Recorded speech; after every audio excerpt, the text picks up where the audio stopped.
Do you know who else is ready? Oh, not me, that's for sure. Hello, hello, hello. My name is Diddums, and today we're going to be checking out some Shadowrun Dragon 4. Now, I say it's a first time playthrough. That's not inaccurate. I've started the game a couple of times and I've gotten a little bit far. The Humble Bundle actually has a mobile port of this game, which I had started a couple of times so I could play it on the bus and things, but never actually finished it through. So hopefully I'll be able to do so this time. And I think we'll catch up pretty handily, pretty quickly to where I was before, so there shouldn't be much overlapping content. And yeah, let's get started just as soon as I hit my ears in.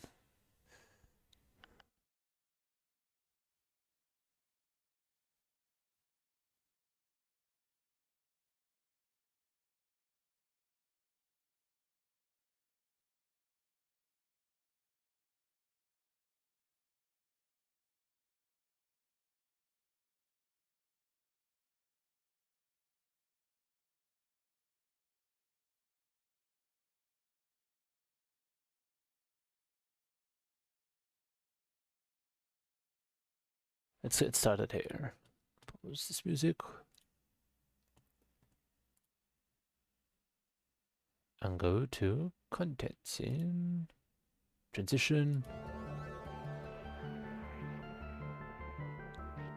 Ooh. I'm hoping that the audio is balanced properly. This is the first time I'm doing it. I kind of experiment with how the ratios between the actual game sounds and my voice sound. I've kind of put the game sound a little bit further up, but we'll see.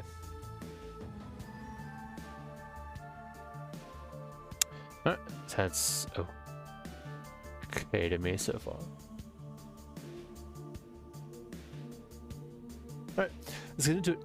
Hello, my name is Diddums. I said this already. And let's start a new game. It says new game here because I literally just installed it, but as I said, I've played it a little bit on my phone previously. I'm hoping this is just going to be a nice, chill experience for us. Shadowrun Dragonfall Director's Cut. Installed? Sure. More stories. Let's do the main campaign. I might actually have to put glasses on for this. I remember there's a lot of reading. Your current global difficulty setting is normal. Normal difficulty provides a balanced combat experience and is suitable for new players. Most new players. We recommend hard difficulty for turn-based combat veterans looking for a tactical challenge. I am not that. I will do normal. I'm happy to do not challenges. I've tried challenging games before, and I am not up for them. Let's make it easy on myself. Confirm.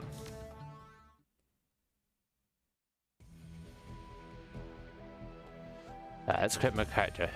Yes. I shall be a male, elf, human. Oh, do they have natural stats? They have natural stats. That's right. Human. Humans are the only race on Earth until the Awakening in 2012. Now they find themselves the definition of average or even normal. They are still the most populous race in the world and thus control many of the most powerful, moneyed, and important positions in society. All humans have +3 to Karma to start the game. Maximum stats: Body 9, Quickness 9, Strength 999. Max stats 9 across the board. I don't know what the max stats will end up implementing, if there's like something at 10 which is important or what have you. We'll see. All elves have +1 to Charisma. 9, 11, 9, 12. Many people, especially other metahuman races, see elves as the most fortunate metahumans. They are more attractive and socially acceptable than the other metahumans. Elves are taller than humans, but have more of a slender build. Their hair is usually thicker, longer, and more luxurious than the average, and their ears come to a point. Sounds like an elf to me. Dwarves are the shortest of the metahuman races. To compensate, their torsos and shoulders are wider than their size would indicate. Thus, their strength is equal to and somewhat greater than the larger races. A side effect of the metahuman nature is increased resistance to pathogens and magic that attacks from within. Willpower, body, strength 9, intelligence 9, 12. So everyone so far starts with 9 being the lowest. Just humans have +3 charisma. Orc. Strong boy, I guess.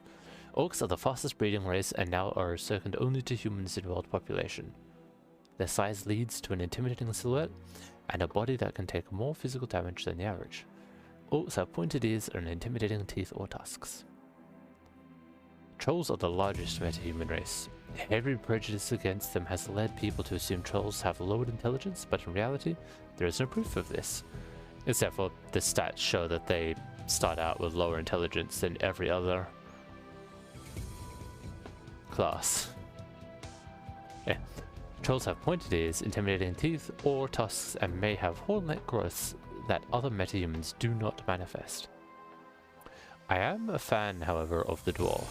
I think when I was playing this before, I kind of went with a dwarf techno babble dude. I want to see if I can go that route again, because I kind of enjoyed the idea of being a dwarf with a bunch of robots to help me do things. Blue Flab, good to see you. Hope you're doing well. Archetype. Street Samurai. The Street Samurai is a freelance operative who follows a code of street honor. They are learned in the ways of traditional samurai warrior and in practices of modern combat. Samurai sell their skills for profit and work to take out dishonorable scum that seem to breed in the urban sprawl. Body strength or quickness, close or ranged combat, throwing weapons. Mages specialize in casting with spells. That doesn't mean they can't shoot guns as well. That'd be interesting. Spell casting, shoot 'em up. Rather, magic is the center of their life. Their spells reflect a pure balance of the manosphere and cover a wide range of magical effects from offensive damage attacks to character augmentation or degradation spells to healing spells. Attributes willpower, so dwarves have high willpower, so that's a good synergy between the two. Key skills, spellcasting. Decker. Decker uses a cyber deck to jack into the Matrix, the worldwide information grid and computer network. By projecting their minds into an electronic world, Deckers can find secrets that others keep hidden away. They use programs and expert systems to fight off protections that mega corporations place in their way. Key skill, decking. They need high intelligence. We have a baseline intelligence. Shaman. Rigger uses cybertech to jack their mind into and control small robot-like vehicles called drones. Riggers use their rigging abilities to provide surveillance, support, and extra firepower when required. I think when I did it, I did a rigger instead of decker. Physical adept. Adepts are magically active characters who focus their magic internally to develop to their utmost potential, physically, mentally, and spiritually. As adepts unlock new abilities, they become honed physical machines, using their magic to enhance their clone's combat abilities. Key attributes, body strength through willpower. Or I can do none. If you feel comfortable with the way characters are built in Shadowrun, you may create your own character by mixing skills and attributes as you wish. I think I'm going to go down the decking route. We shall be a hacker dwarf, which, well, you know, it might be a bit stereotypical of me, but you know, whatever. Let's choose a profile. Oh, I like him. Got a good full beard.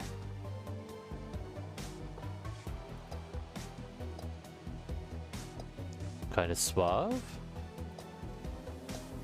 Very stereotypical dwarf build here.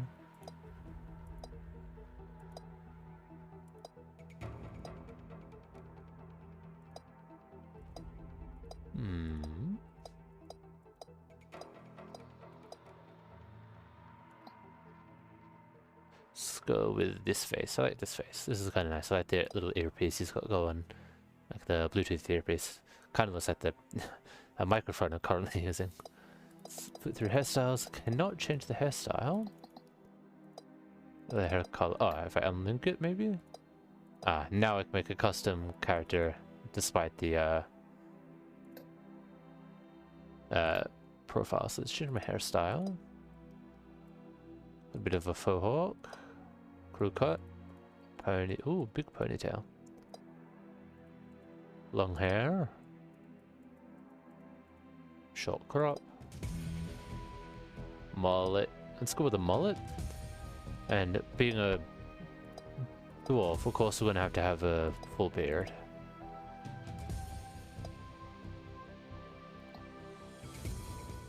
Kind of works with the mullet, right? It can be like a truck stop dwarf. Sounds good. Let's continue to stats. Spend your karma. Karma represents the experience characters earn while running the shadows and achieving goals. Karma is used to improve your attributes and skills. An attribute or skill rating can be increased by spending karma equal to the next increment of that rating. Thus, improving your body from 4 to 5 requires you to spend karma points. You have some karma available now. Customize your character. Okay. I have 4 karma, so this is the stat tree. I remember this. Willpower, charisma, intelligence. I have 6 karma. Strength, quickness, body. Ah. So is this cost 5 or just level 5? Body. Ah, this costs 5. Hit points increased by for every point of body, hit points increased by 5. Reduces the chance to be hit by enemy physical attacks. Ranged attacks, SMG. What's my native? I don't have any native weapon proficiencies. Helps reduce the chance. Let's put 1 or 2 into dodge. Might be handy. Close combat, melee weapons, unarmed, throwing weapons. I'll give myself access to ranged combat. And I will be proficient with pistols, I think. Should let's be proficient with SMGs, just so I can kind of protect myself. Dodge, strength, close combat, melee. Increases the chance for greater than normal damage when using melee weapons. So I want to kind of be a close quarters kind of thing. Although if I'm being a hacker, I'm probably going to generally be away. But I kind of want to have this nice mix of things, you know. Throwing weapons, unarmed. Intelligence. Let's see what I have. Grants access to the grants. Bonus to hit points recovered when using a medkit. Aha. Decking. Required for decking. Main components to calculate the chance to hit an enemy computer. Can equip a Sony CTY, whatever this is. Mark target. Craft work. Most of this will be too expensive to upgrade at this moment anyway, so I'm gonna ignore it. Allows the rigger access to more and different drawing abilities. So I have 3 willpower, 6 intelligence, 2 strength, 3 quickness, 4 body. Ah, this is what I currently have, like, aligned.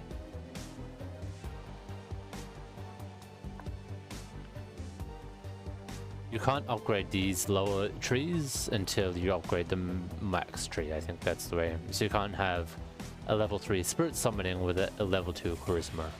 I believe that's kind of how it lines up in terms of lever working together. Would be kind of cool to do some summoning things, right? A summoning hacker. Calculate chance to hit with the conjuring spells. Air barrier, increase spell book slot if not yet unlocked.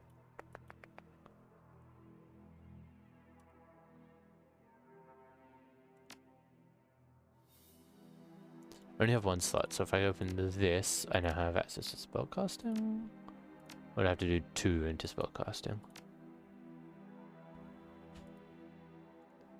I have 3 willpower, 6 intelligence.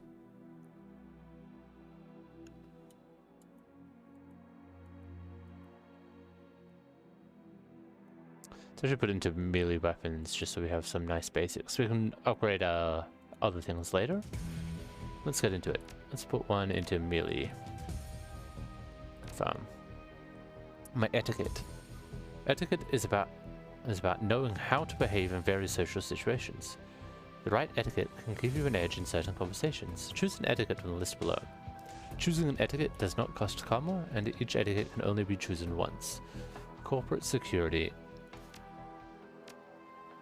They don't give me more details about what it means.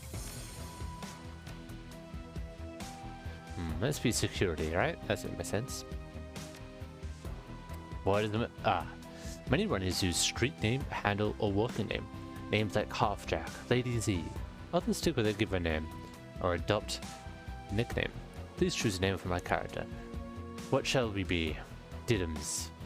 Diddums the hacker extraordinaire, huh?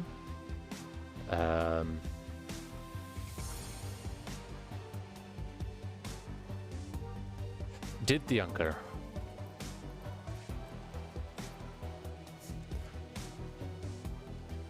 Did the Dumb?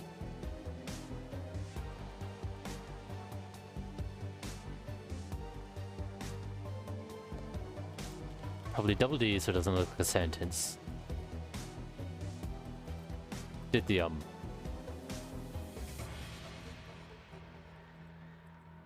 Sure. Did the that sounds like a good Shadowrun name. Doesn't, but we'll go with it. Ooh, cutscene.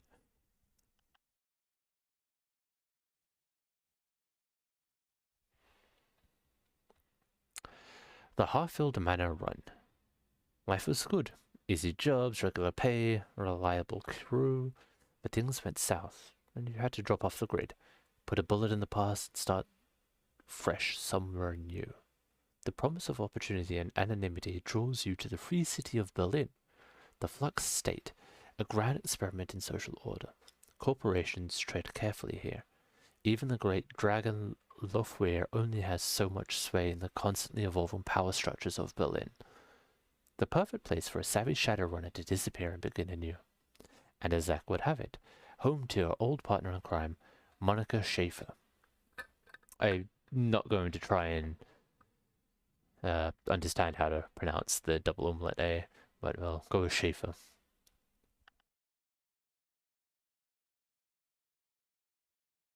It is your third run with Monica and her team. An old castle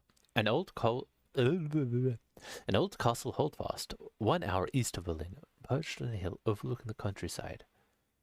The job is a standard smash and grab. Crack the vault, grab the data, get out in one piece. A mediocre payday, but work is work. As the team gathers for Monica's pre-run briefing, we pause to take in your surroundings. I pause to take in my surroundings.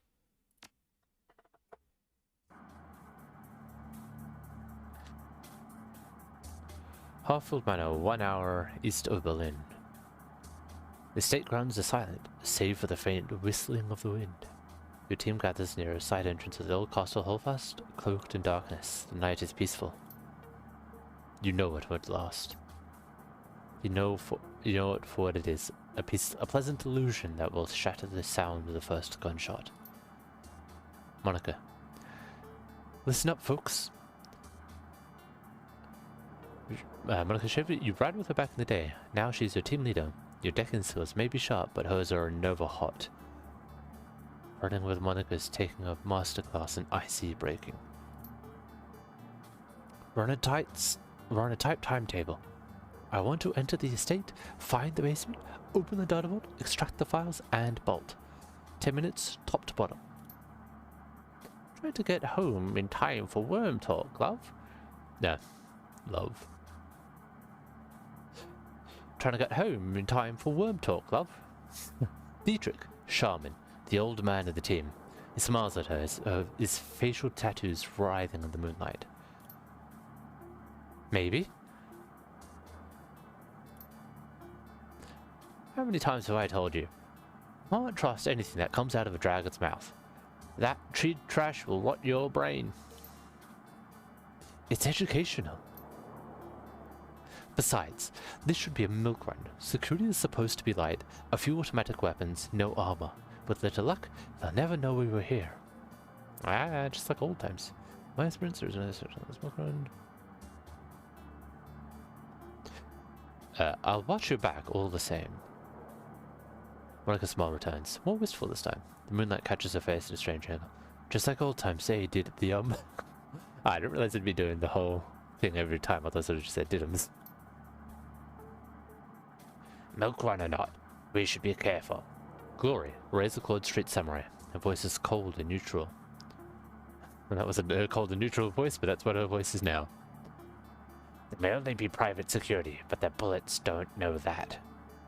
I could patch you up if I have to, but I'd rather not have to. New people need to relax. We're professionals, remember? Iga, are you in position? The comlink crackles and the response comes back low and soft, softer than you'd expect from a troll. Affirmative.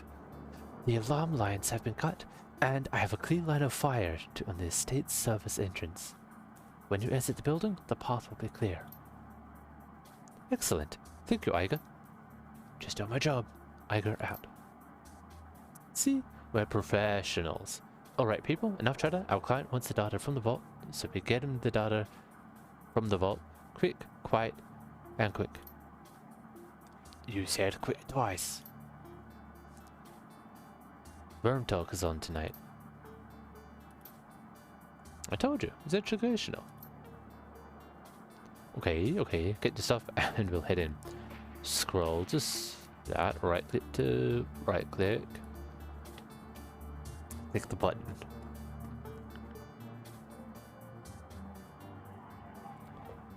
You'll gear in some of the weapons lie in the back of the van. Grab a weapon. Grab the SMG. Grab the rest of your kit. You grab your running gear from one duffel bag and either weaponry.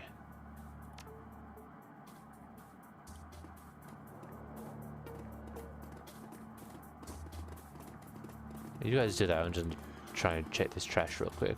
Can I? Nope, nothing to track.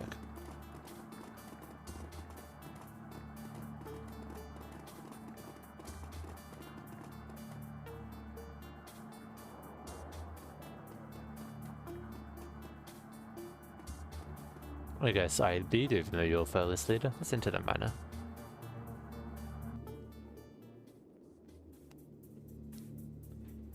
Keep the team alive, get to the lower floor. Okay. Oh, sick bike, dude. Let's see what the key points are. I for inventory, no. Tab for nope. XYZ. Ah. C for the character sheet. That tells me what my character is doing. I never have access calmer. I see the character sheets of all the other players.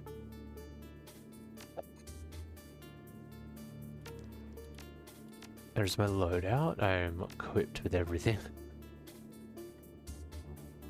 Sony's a first deck for Shadowrun, simple, street ready, and nearly indestructible. I have items to heal and everything. I have cyberware. I have a data jack. Riggers and deckers that want to use a smart link weapon. Save, run. Half-fold manner run. Objectives. Okay. Let's zoom in. Can I tell? Nope. Can I select other people? Nope. Alright, let's just go in. Oh, there's a dinosaur. Private museum. The owner of the estate must have let the money to burn. Must have had money to burn.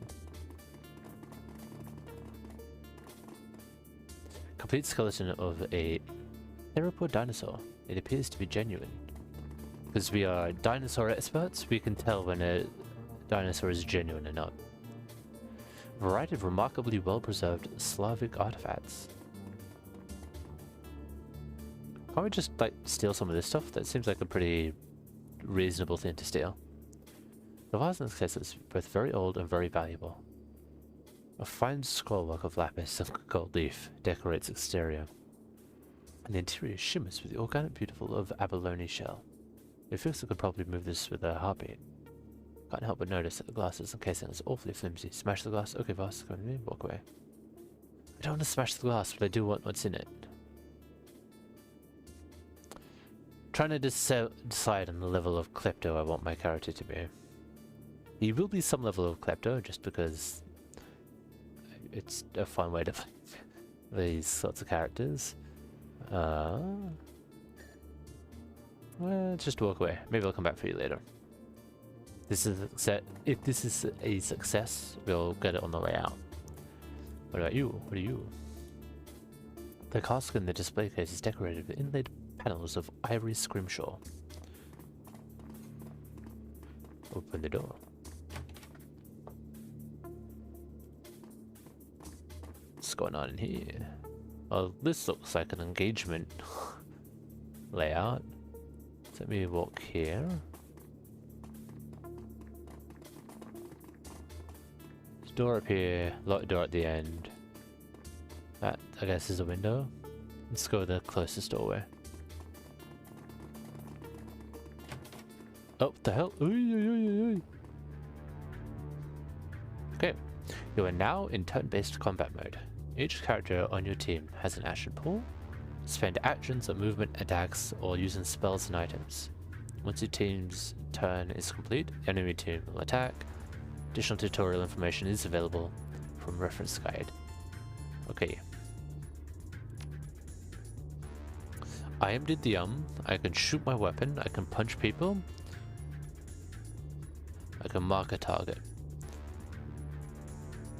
How many actions do I have? It doesn't tell me how many movements I have. Alright, let's mark the target. And move here. Ah, okay. The numbers on the images tell you. Monica, I want you to stand back here. And then take an aimed shot at the security guard. You have knife throw, aim throw, but you have also a bunch of these abilities. Heal wound, haste, dragon say idle. Okay, so I think you should actually be hiding as well. You are medic-like stuff, so let's have you hide. And take an aimed shot here. I need to have line of sight to do so. You should take the aim shot and then done that. Okay, let's just have you be you. Can I throw a grenade? No. Nope. Let's take Diedrich. Aim throw. One blade, a slice target. Dragon Slayer. Power of the Dragon Slayer does stuff. So let's do this. Okay, I end my turn. Ow. Oh, there's line of sight. Intruders at my position. Dang it. Maybe trying to take him down silently might have been a better way of doing that. So you should actually be hiding further up. Let's have you hide here. Or maybe I should have had you run in and slice him up. Alright, let's have you... 2 turns in order to do that. So let's do burst fire. Burst fire takes 2 turns, so let's do single fire. I missed.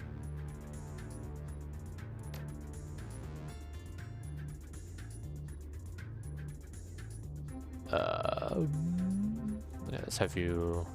I only have 2 movements.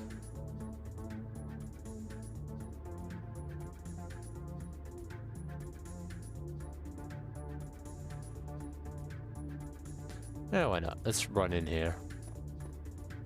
And then use spray and pray at him. At this close, we should have hit it, right? Nope, we missed. Excellent. She...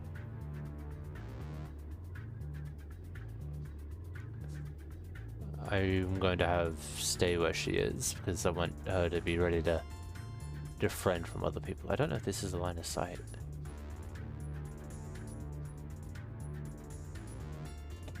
You take a shot. Try again. Cool. Probably should have had to move around, but it's right. You, let's move you here.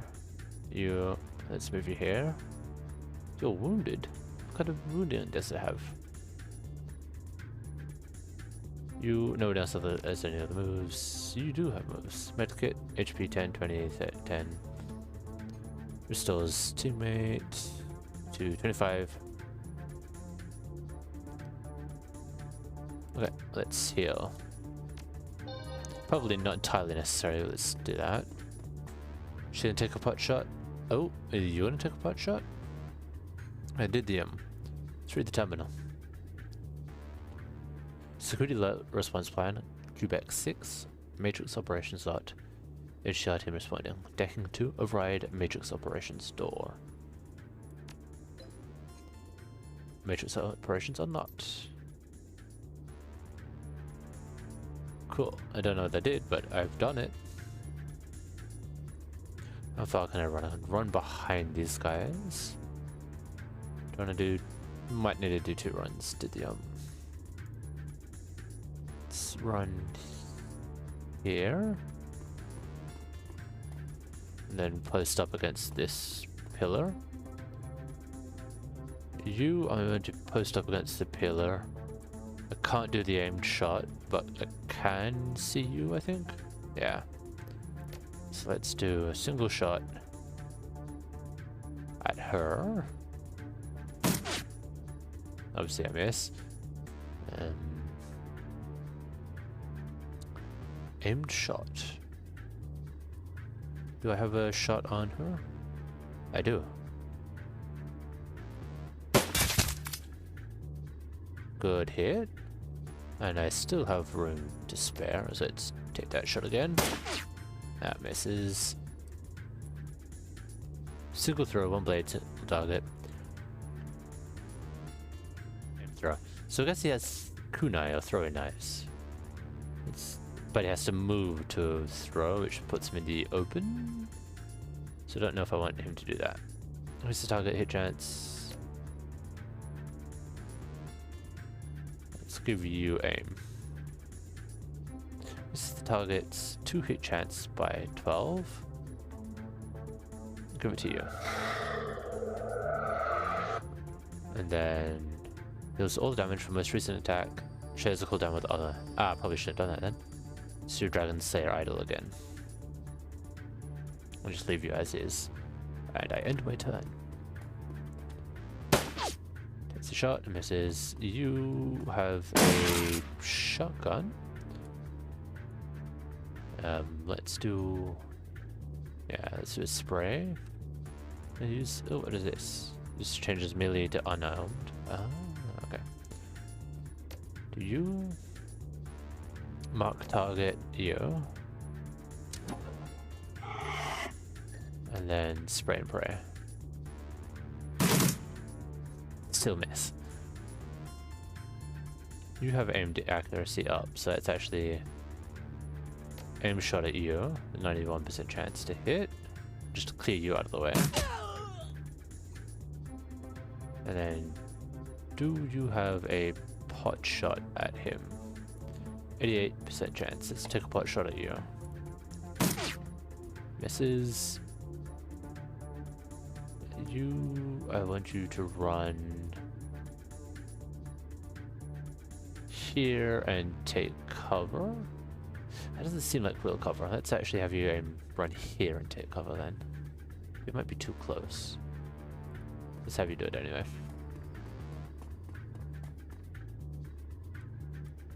Then Diedrich, can you throw at him? No. How about just a single throw? Can you throw it from here? No, you have to move and attack. So instead, let's just have you move. 2 defense, 2 defense, 2 defense.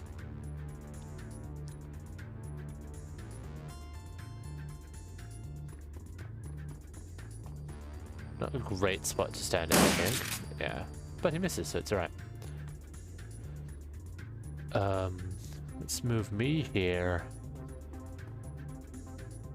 And then SMG at him.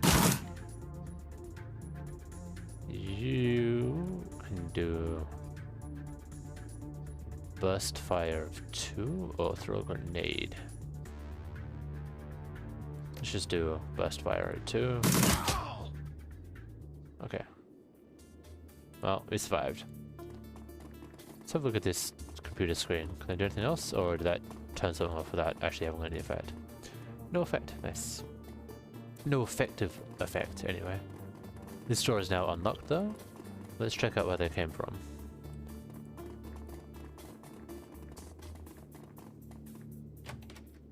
I wish I could place these guys more carefully when you open a room. Alright, you have got to be kidding me. Let's move here.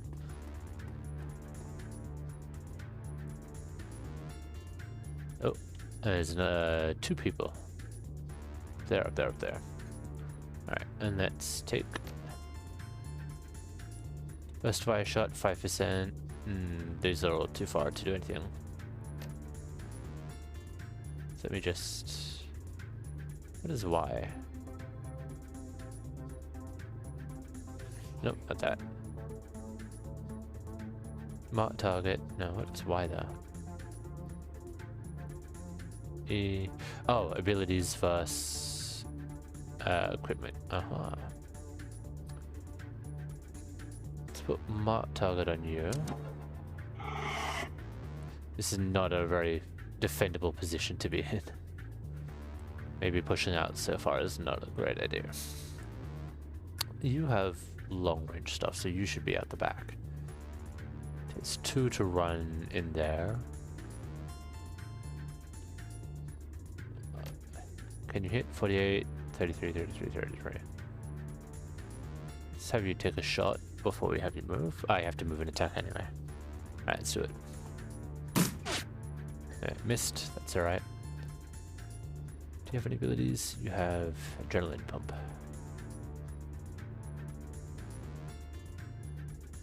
1 AP. You have a pistol, so having you out in the open is probably not great. You move. 33, 48, 15.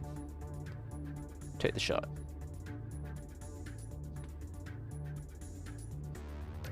33, yeah, take the shot. 48% chance, hit him. Okay, finally did some damage to the guy. Diedrich, I would like you to move here. This is friendly targets AP.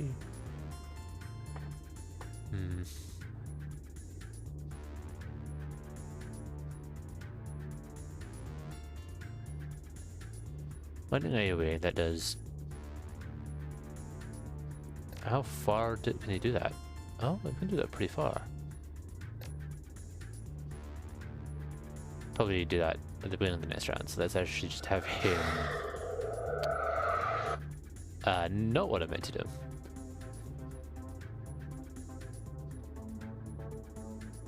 Let's have him hide behind the cover instead.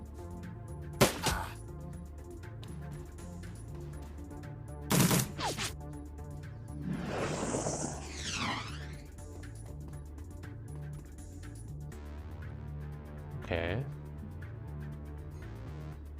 37 for burst, you're 37, so let's actually just do that.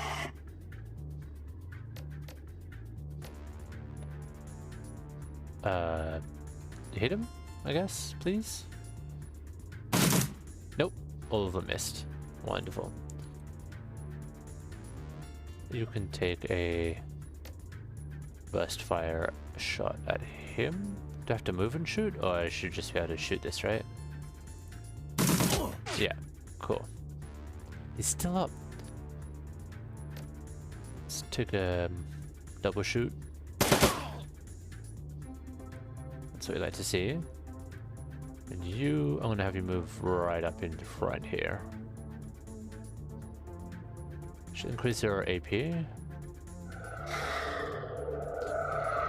It's dummy, it'll give you self-promote bonus AP, but it uses your AP, so you're not actually doing anything. Nice. I have bonus, what do you have? You have another +1 AP per round. Alright, let's do that. Get ourselves ready for next. And that means I get to shoot again. Let's take a pot shot at this guy.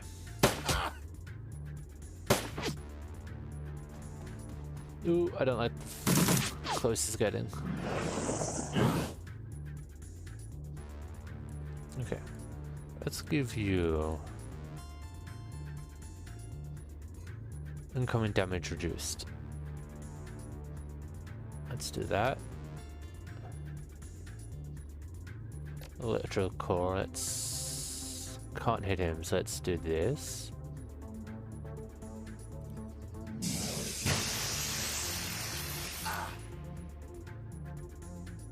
So there, he can either only move or shoot, which is fine.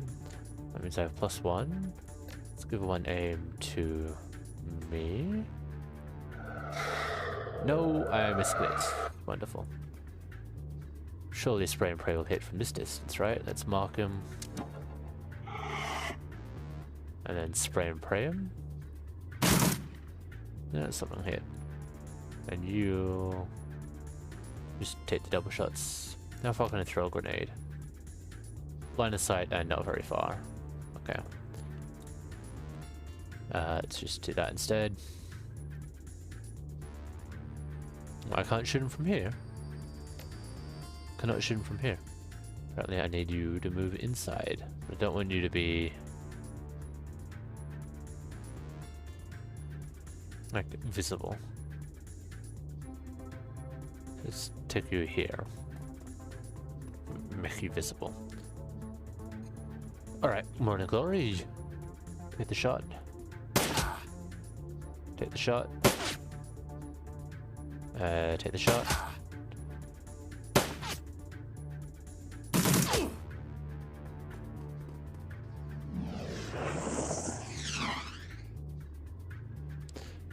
I kinda need healing. I need healing. Deals all damage from the rest of this attack. Alright. Heal myself.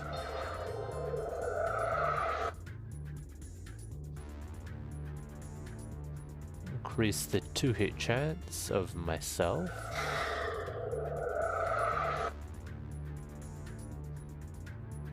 I'm gonna do an aimed throw at you. 93% chance to hit. Do it. Right, but it doesn't do a whole lot. And we'll spray and pray. 66%. Still 66%. I can't make them more easy to hit. Okay, cool. Monica, what can you do? Glory, what can you do? What skills do you have? No additional skills. And you just have health packs. I'm fine. Let's take an aimed shot. 21%. Probably move you up though. Too late to move you up. Let's move you. That's a +2. How many moves? I have 2 moves. I can move you up twice.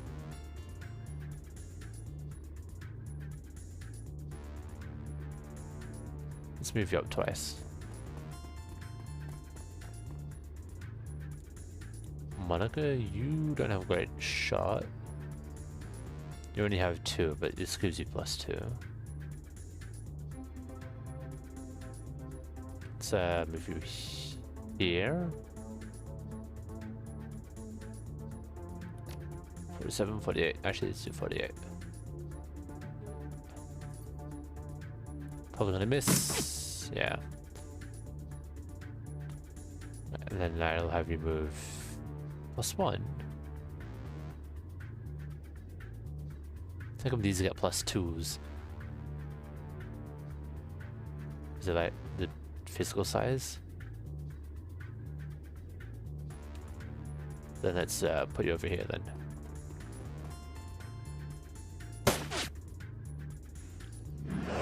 Miss me, miss me. Alright, Shaman has 2 more rounds until I can heal myself again.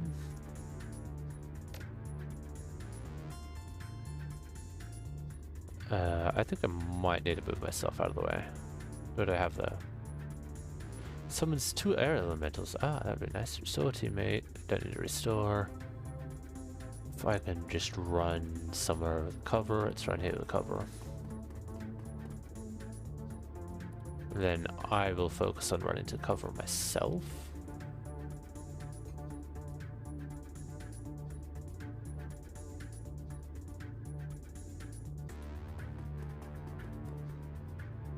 That way, she can also heal me.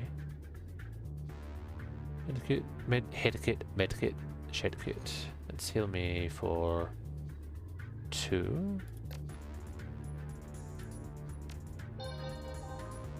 Might have been overkill, but it's alright. And now look at my abilities. I have no additional abilities, so let's just take some shots. At the one end open, both miss, take a single shot. I'm gonna have to reload next round. Yeah, both miss. Can I throw a grenade? I can throw a grenade. Throw a grenade. Grenade miss.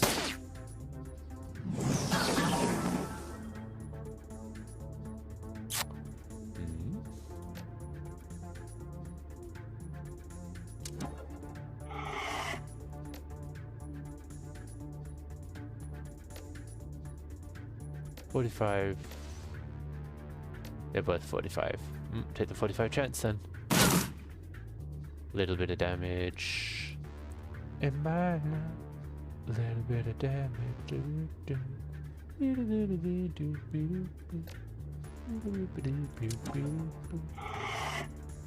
Do some more damage.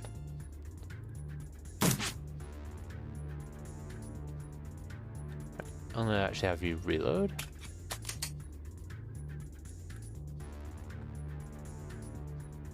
And then take a pot shot at you.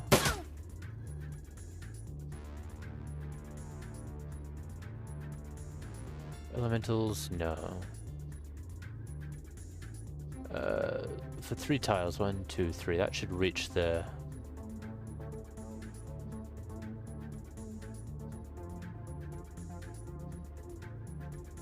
I have to move and attack to do that one, but I can just attack for this one. Let's do it. Just attack. Then it misses. Dragon Slayer Idol.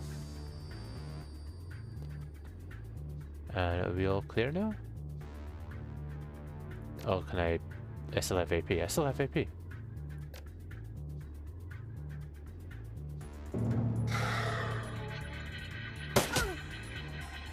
Oh, I applied it to people. I should have applied it here. That's right. Surely I'm not gonna miss this guy now. He's out in the open. Spray and pray. Lord. Take your aimed shot, please. And take a pot shot. Thank you. Take an aimed shot, please. Take a pot shot.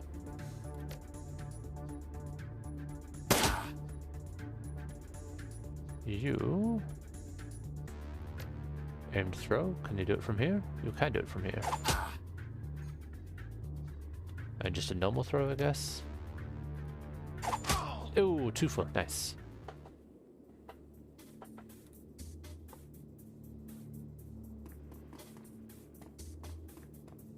Look at this. Why did it say there was a skull and crossbones here in game?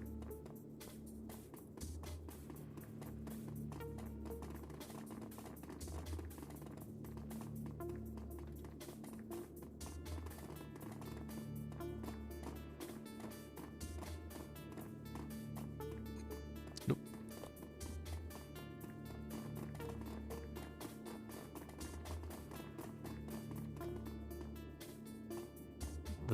This looks like progress, so we know what we do when we see progress.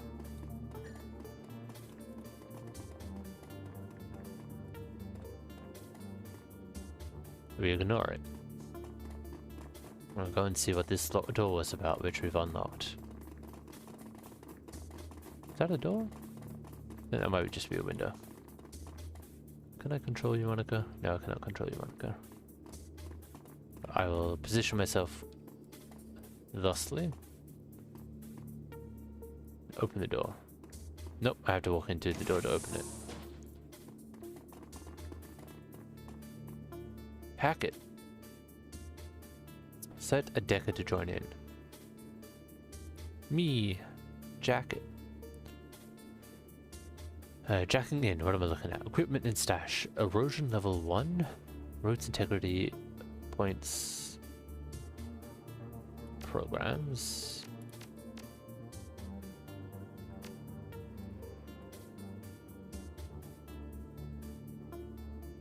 Erodes integrity of icy. There's minus 50 intelligence points. That going okay. Did the nice. We hacked the thing.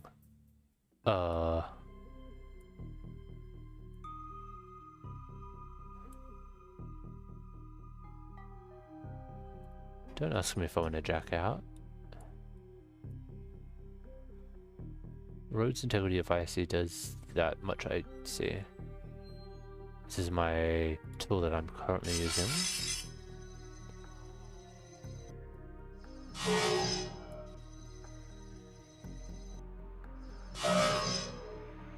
Doing 30 IP damage, I guess.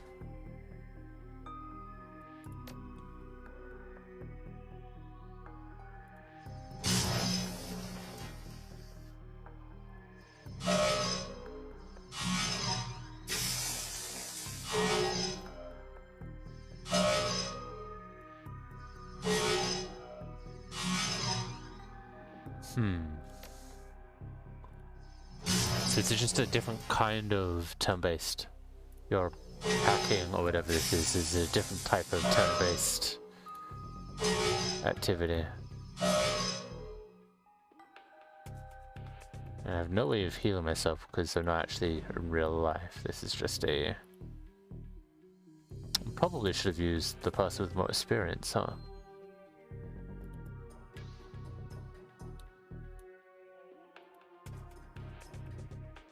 Data store, is that it? Nope. Let's give that to you.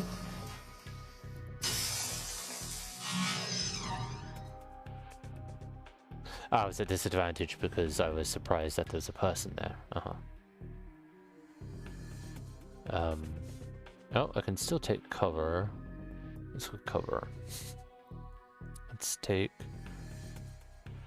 Sure, let's take cover and then do some damage.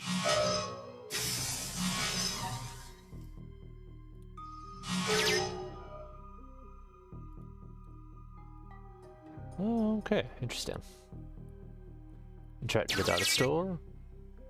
Pay data, antiquities delivery schedule.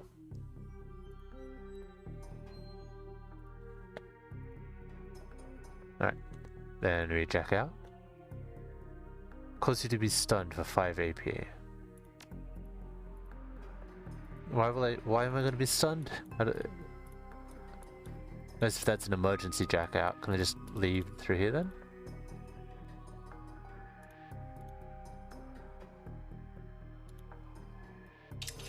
Okay.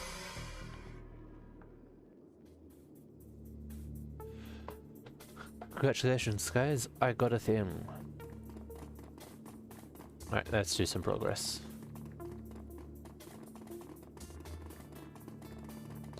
kind of interesting so far. You're about to transition to a new location. Continue? Yes. Hear me as my chair creaks. The Harfield Manor Run. So far so good. Your skirmish with security set off any alarms. You don't hear them. Monica leads the rest of the team downward, into the basement of the Harfield Manor. Your payday is waiting. The dot of what lies ahead. Hello, Catham. How's it going? Thank you for stopping by.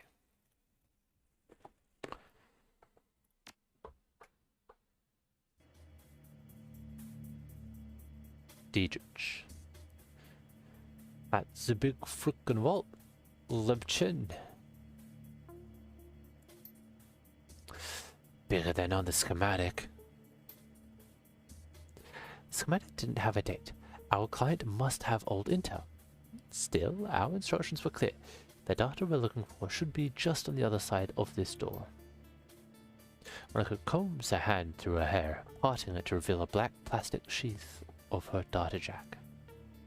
A quick jaunt into the matrix, a little digital hand waving, and I'll have this thing wide open. Be right back.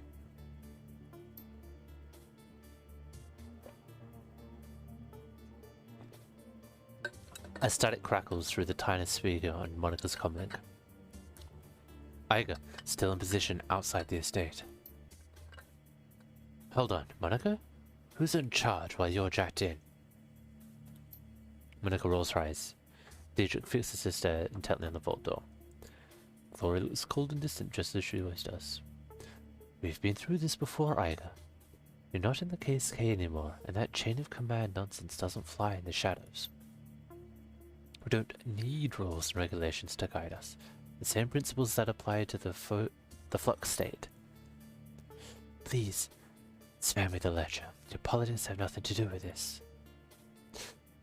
Best we get used to it, Iga love. She sighs. Look, a simple question. Years of experience tell me that needs an answer. Iga's right. Need to have second chance. Second command. I agree with Diedrich. Someone needs to take charge. It'll happen. I'd have this decking too. Why don't I take back the door? Instead, let me show you what I can do.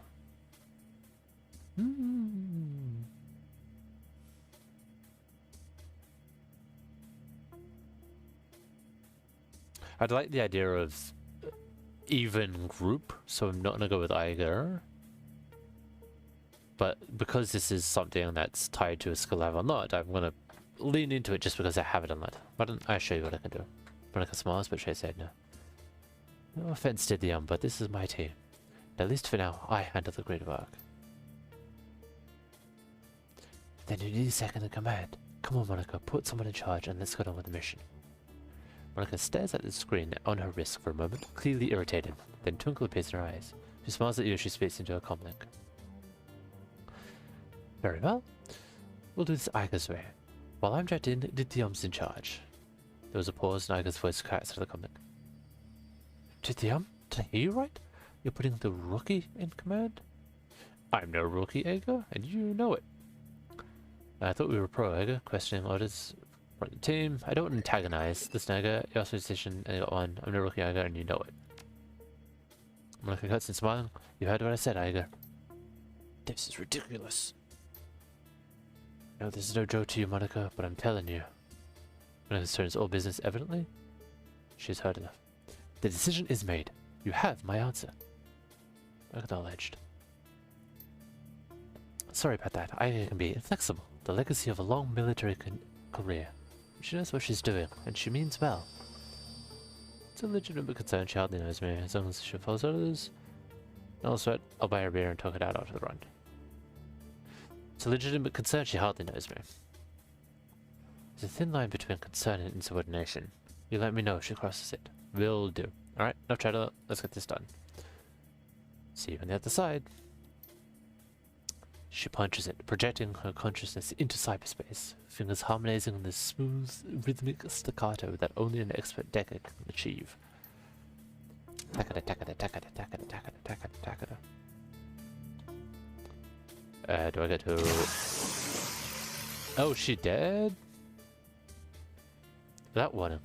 Monica's back arches violently and her head jerks back, silencing her terrible screams. Muscle spasms ripple through her face, and her jaw snaps shut, sending a mist of blood spraying from her teeth. You look down and see a nub of pink flesh lit for the tip of her tongue. You. Room explodes into action. Gloria leaps toward Monica, hand outstretched to yank the cord from a data jet. Dietrich surges forward to wrap the team's fallen decker into a bear hug, holding her against the convulsions that rack her body. Monica's unearthly screams ring sharply in your head. You're dimly aware a door slamming shut behind you. Help Glory pull the plug and the data jet smash the cyberjack. I hope to pull the plug. Don't want to smash the jack, just want to pull the plug. While Glory holds Monica's head steady, you snatch the cord and connects Monica's data jack to a cyberdeck. Without a moment's hesitation, you give a solid yank and the cord comes free. A wisp of oily blue smoke traces away from data jack to the ceiling. The commingled scents of charged meat and ozone fill the air. You've seen this effect of biofeeder before, but nothing like this. Suddenly, Monica's eyes flutter open. Muscle tremors continue to distort her face and blood oozes between her lips. You see the muscles in her jaw tensing and the look of concentration in her eyes. She's struggling to speak. Stay with us, Monica, okay? We're gonna get you out of here. Save your breath. Glory's voice is strained. She's had a stroke. A bad one. Yeah, save your breath. She's had a stroke. A bad one. And she'll be dead before we're even back at the van. Back to the van. Talk to me, Monica. What are you trying to say? Damn it, what the hell happened in there? Is there anything we can do to help her? Isn't there anything we can do? I know what I'm going to do. Dietrich leans close, nose hovering inches away from Monica, his voice soft, almost a whisper. Liebchen, it's Dietrich. Tell me who did this to you. Slowly, painfully, Monica wrestles her jaw open. Blood welled up in her mouth comes pouring out, covering her chest. She expels a thick guttural sound that might be a word. Satisfied, she closes her eyes and forces her mouth to make the shape she sneezes.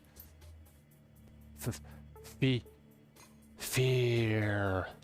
With an effort, Monica opens her eyes again and meets yours. You see pain and fear in her gaze. It's something else. Hope?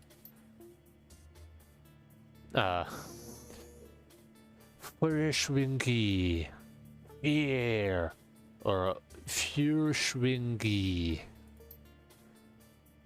A sudden spasm jerks Monica's head back again. She grunts, her chin drops to her chest, and her head rolls to the one side. Her eyes fix on an object in the next room, a computer terminal. A soft light of cursor blinks on its recessed screen. Slowly, she attempts to speak again, but in a sound that emerges as a long, strangled croak. Ribbit. A look of resignation washes over Monica's face, and she stops fighting. Her gore-thick jaw goes slack, and she dies.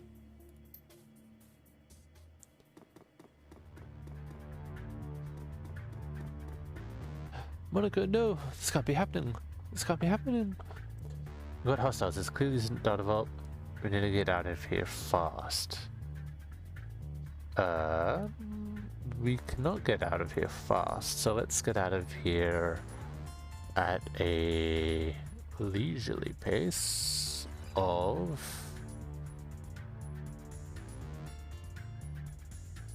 Glory. What are these offer protection?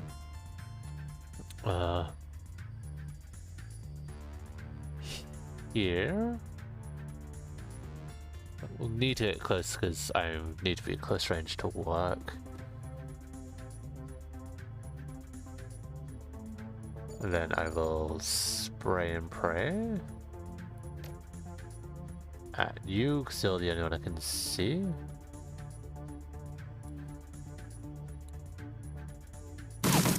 Yeah, that's fair enough. Can I get cover here? No. I can get cover here. And then takes 2 to lob a grenade, so 1 could lob a grenade. I will stim pack. And then I will take an aimed shot at you. Probably didn't need an aimed shot, but whatever.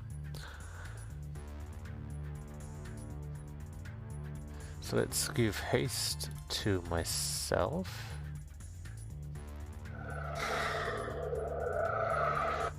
Move. I only have one left, so I need to take cover. This is not a cover I can reach, so let's take cover here.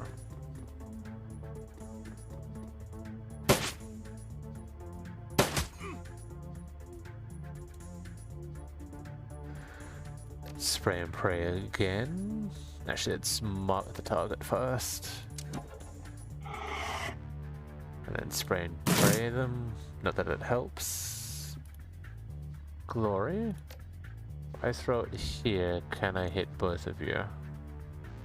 No, they've moved out of the way, so I won't be doing that anymore. I will double shot at you. Yeah, that's double shot. Both missed, and so let's take a single shot. Also at you. So now that I have 3, I will do an AoE. It's a lobbed attack and I can't see, so I would need to move to be able to do that. So let's take that off. It's 2 to move here, and then 2 to do the lob. Increases target hit chance. Only have line of sight with glory, so it's not that.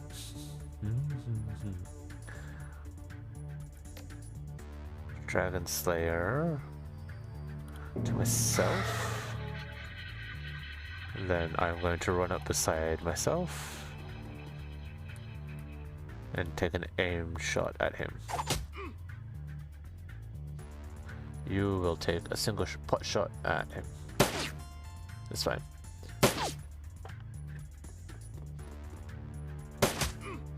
Oh no. Okay, now aim at you. SMG. Man, the SMG is just really not great. Just my aim in general is really not great. I don't have any melee stuff. It doesn't punch.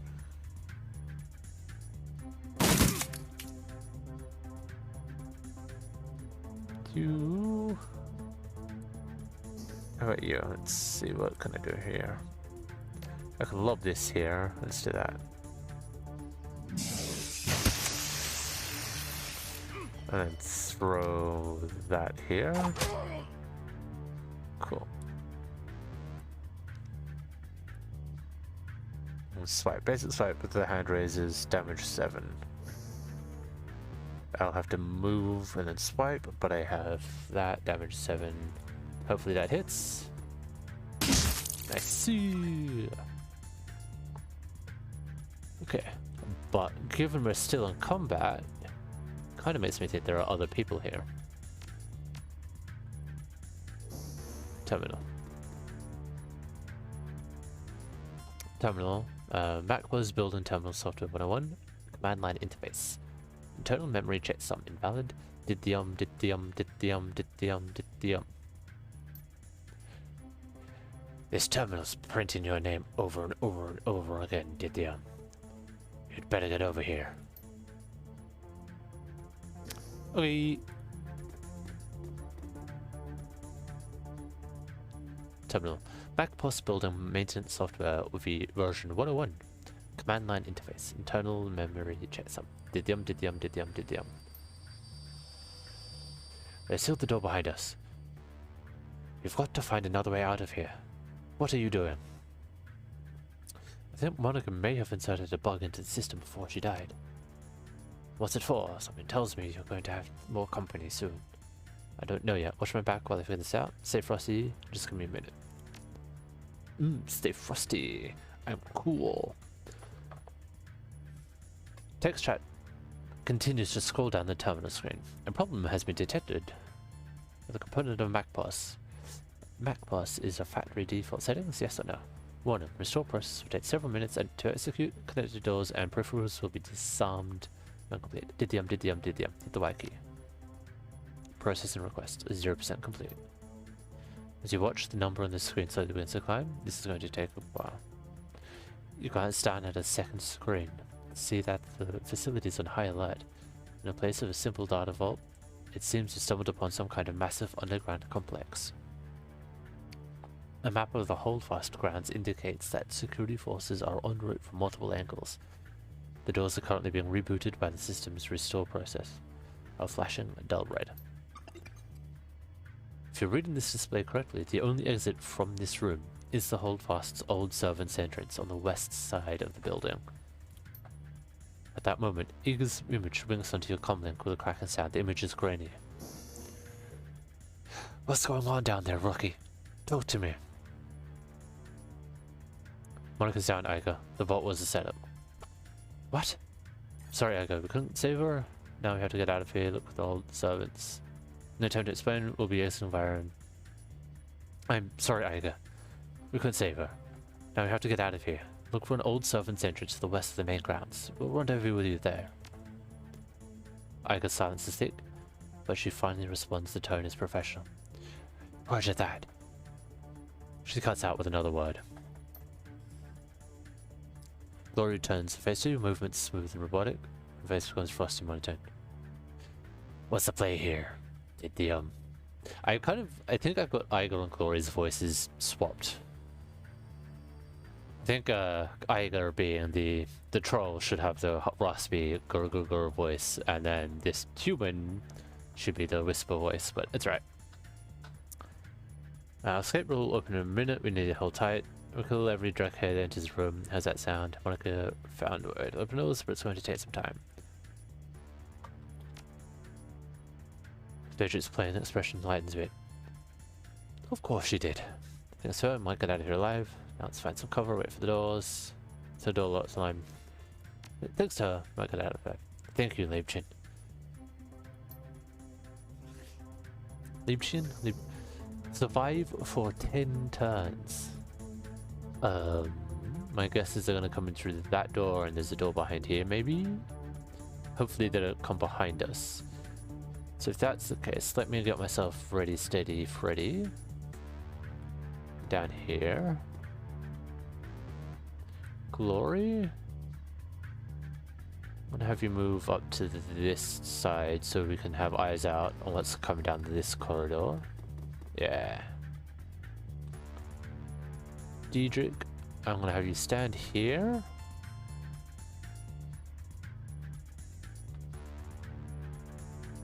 In preparation.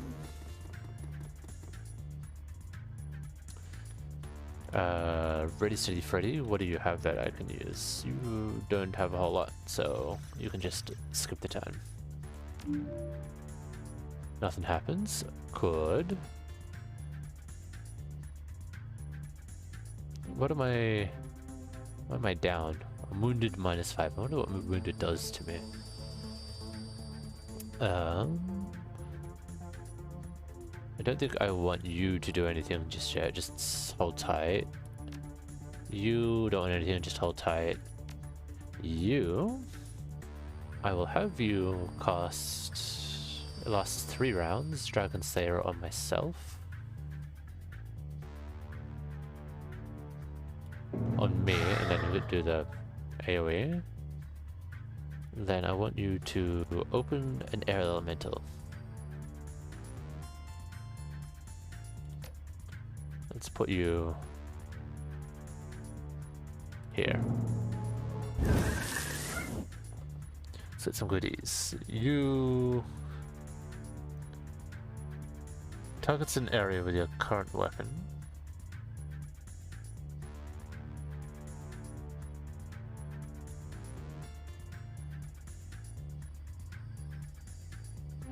Of which, targets an area with your current weapon and set its ability. This ends your turn, an enemy who moves attacks while in this area will be counter-attacked. Alright, well you don't have a good counter-attack position, so you'll be nothing. You... reload... Actually, that's a good point. I should be reloading guns while I have a spare moment. You reload. And everybody's clear. Why can't I overwatch though? It's because I've already used turns? Alright, whatever. E? I end my turn. Oh, they're coming from behind.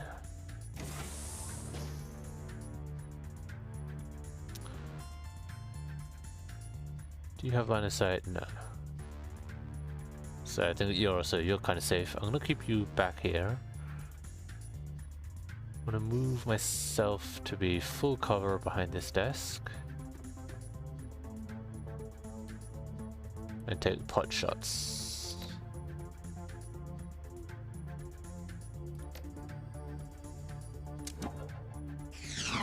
No, and I missed with my thinking ability.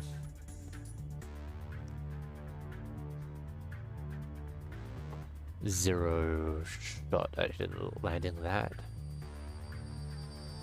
I'll leave the air elemental to watch this line of sight and then I'll move Glory closer.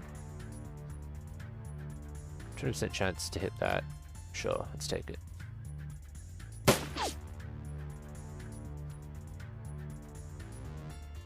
Deidre, you're out in the open. Let's have you not be out in the open, thanks. Why aren't the walls considered cover?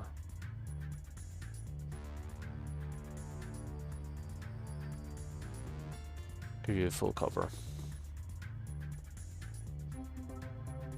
Escape chance. What? 1 AP, 2 AP, 3 AP, 4 AP.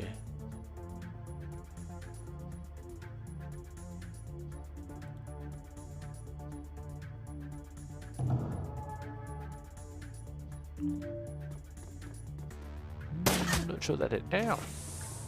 Uh-oh.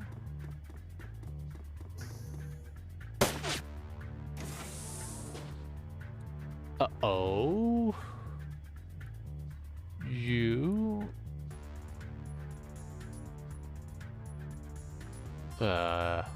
Probably should have looked more at what the,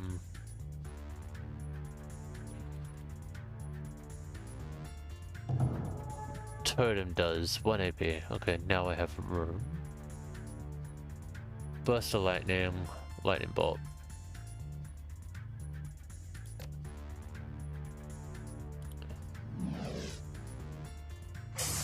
Zap. It doesn't they're stunned. I like to see a stun. Diedrich, you need better cover, so I'm gonna put you here. How many moves left? I have 1 move. Put you here. You have a 27 shot at hitting the sky, so it's... My aim is terrible. But I think that is what I got. So let's throw a grenade. Like this, and try and clear out these 2 guys.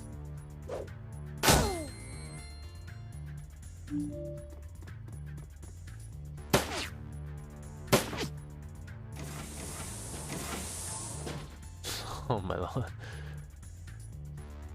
Alright. He's right in your face, dude. Just kill him.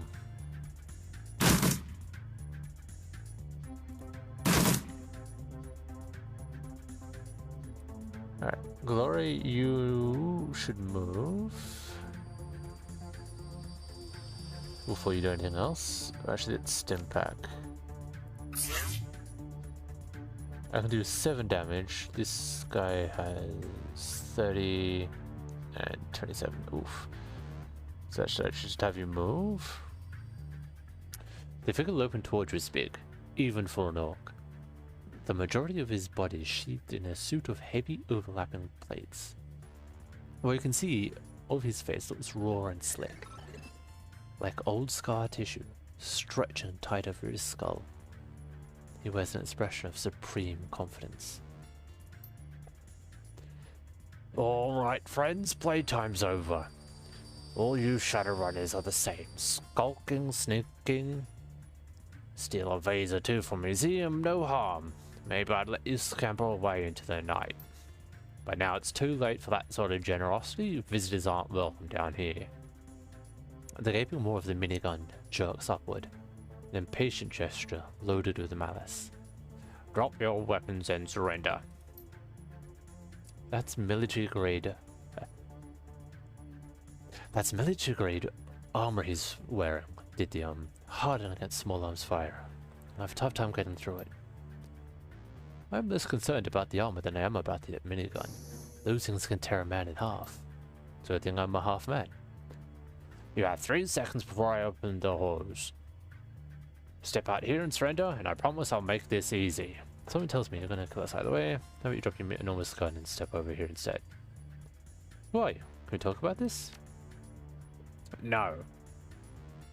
The gauntlet fist tightens, and you hear the distinctive whir of the Vindicator's motor spinning up to speed.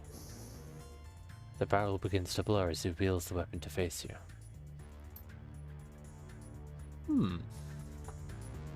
Well, I feel like perhaps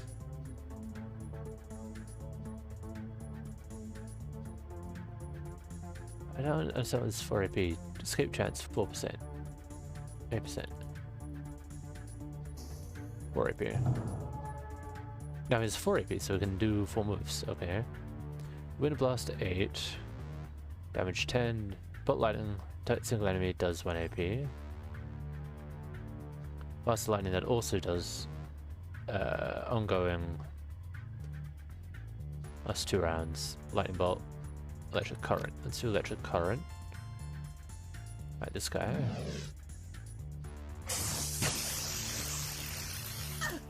So you'll continue to take damage per round.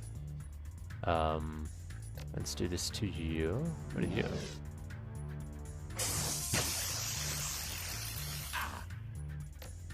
Can I get you to get close enough to blur him out?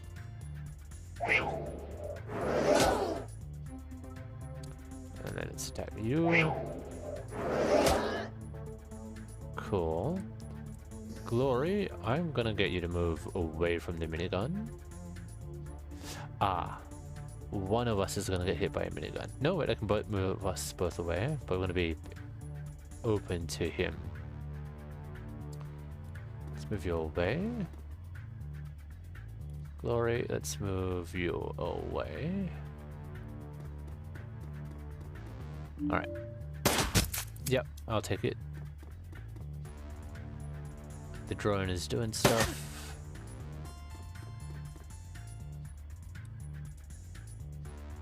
Paramilitary guard. Diedrich, you still have 2. Do I have another? Why can I not summon? Alright, doesn't matter. Everyone's okay. Let's do Dragon Slayer Idol to Electrical Lightning AoE. 12 and 1 AP damage. Something like this. Heavy cover intervening, 50-50 roll. It'll take 2 AoE. It was successful. That's what you like to see. How much health does he have? He has 6 health. Alright. I am going to... Do I really not have anything good here? I have a grenade.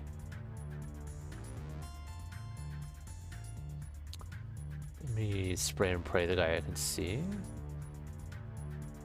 Actually, let's make my chances better, I guess.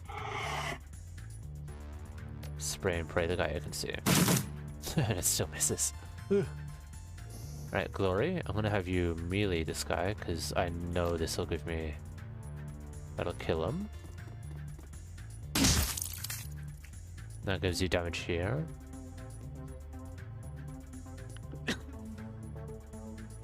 And now, so back to your gun.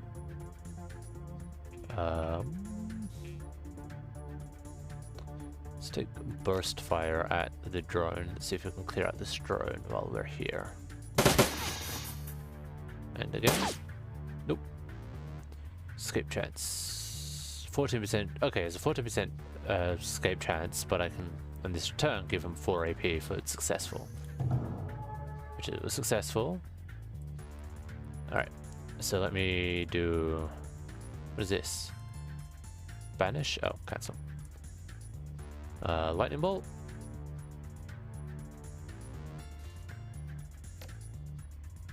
You. Because I want to stun him so that he's not going to be a nuisance. He's still going to be a nuisance, but I'll ignore him. It's just attack this guy a bunch of times, I guess. 1, 2. It only does 1 damage, so there's no real point in doing that. I should be targeting this guy. I'll move myself here.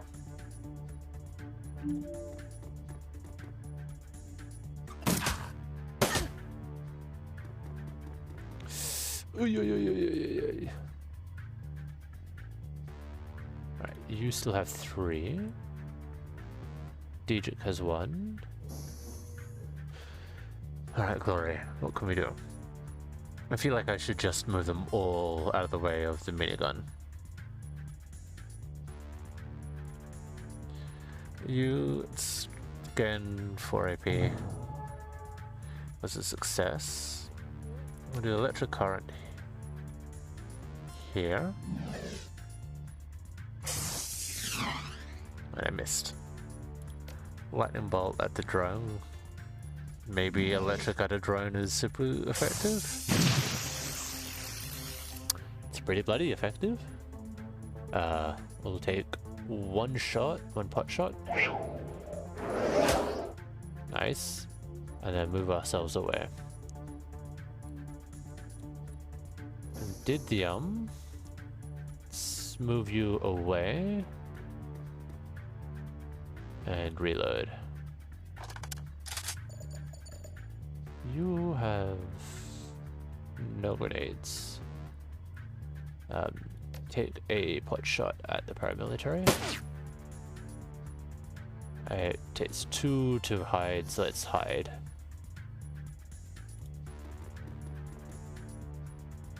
Diedrich, you only have 1. So let's spend that 1 getting at least a full cover. And hopefully no damage against you. He has heals?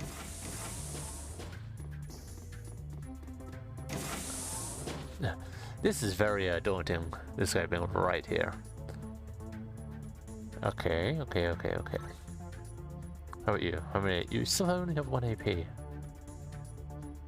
I guess 1 AP goes towards controlling the spirit. That's what that is. Incoming damage reduced by 3. Lasts 3 rounds. Ah, I need to change that so it says commands and not help.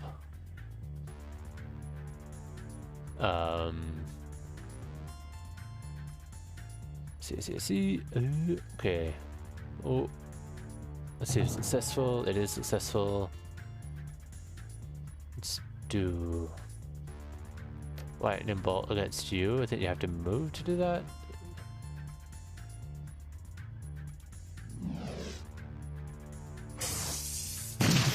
Nope. Okay, wonderful. And then we'll do Air Blast. Can I reach him from here? I cannot reach him from here. There's no point in doing anything else other than Air Blast and Air Blast.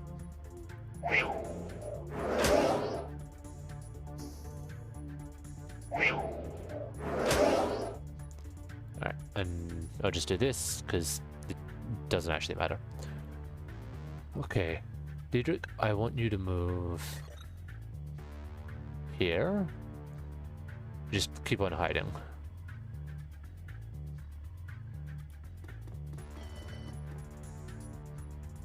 Did the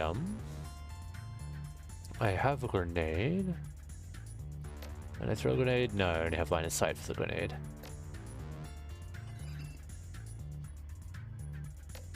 Mark a target. I cannot see him. And I have 2 moves, so let me move back one now that the drone is gone. I can't do Overwatch. That's fine.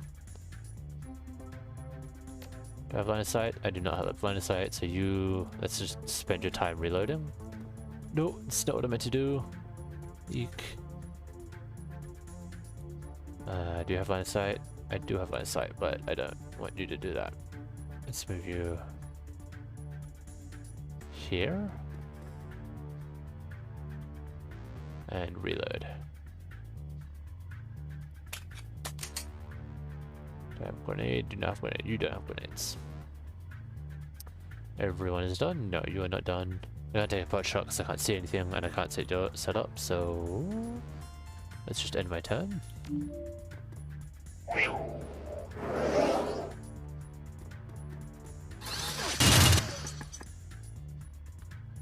Okay.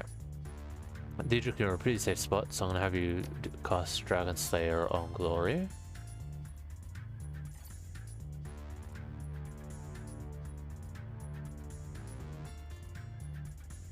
Not close enough to do that. Never mind. So just do an aimed throw. Can't see him, which is actually kind of good.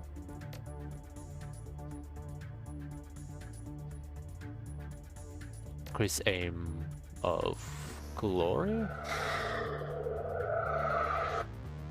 Okay, let's try again. That's what I'd like to see. Let's do Lightning Bolt against Paramilitary. -1 AP. Let's get rid of. Ooh, nah, misclicked. Do a damage. And Overwatch again, just so we can interrupt the. Whatever. Move you here. Have a health kit, don't need to use the health kit yet, so I won't use the health kit. Can't see anybody, so I will leave you alone. Can you see anybody? You cannot see anybody. Do you have your grenades? You don't have grenades. Right? Yeah. Oh no! Oh no! Oh no! Well, Glory's probably dead?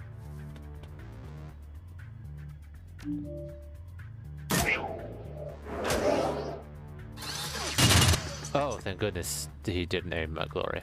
Hey, Glory, how about we come back here? Did the happy to stay here. You reverse the damage you just took so that you don't die. And then elemental. Do I still have elemental? I do still have elemental. Wonderful. Lightning strike you.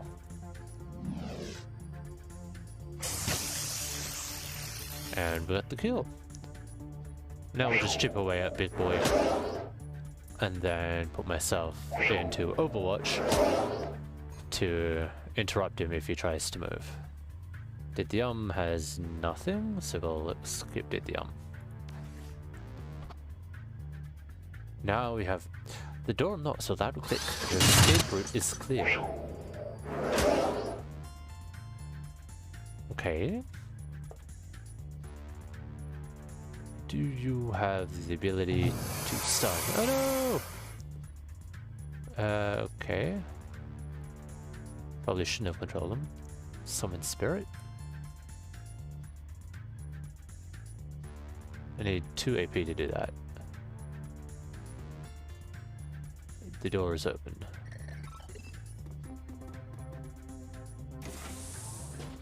Oh wait, that does 2 moves, and so now it just stands in the open. Eek. Glory, can you make it through? Glory can make it through. Diedrich, I'm gonna have you hide here.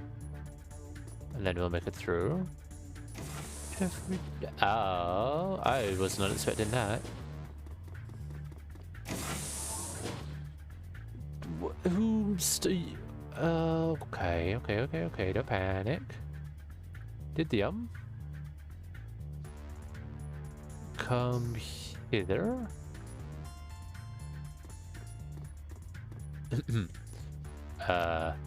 Spray and pray. He's right in front of you, I swear to God, if you miss.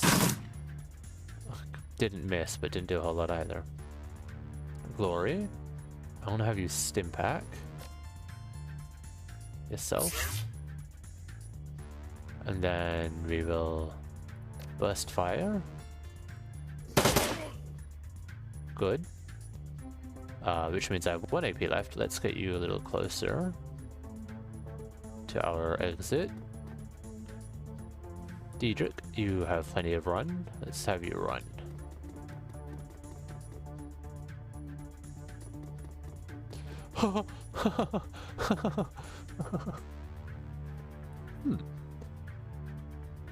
Let's just get out of here, really.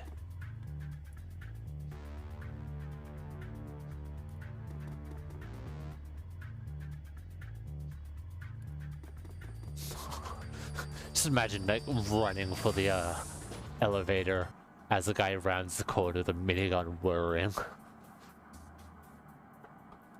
Iga rises from a corpse-strewn perch at your approach. From the look on her face, it's obvious that she's already sized up the situation. I knew this was going to happen. I fucking knew it. Oh, there is swearing in this, by the way.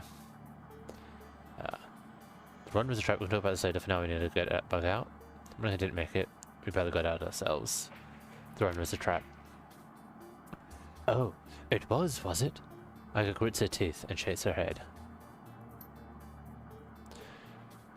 We'll talk about this later. For now, we've got to get the hell out of here. It's only a matter of time before more of them come pouring out of that exit. Iga slaps the side of the van. Pile in, people. And did the when we get back to the cruise bazaar, we're gonna have a little talk. Okay.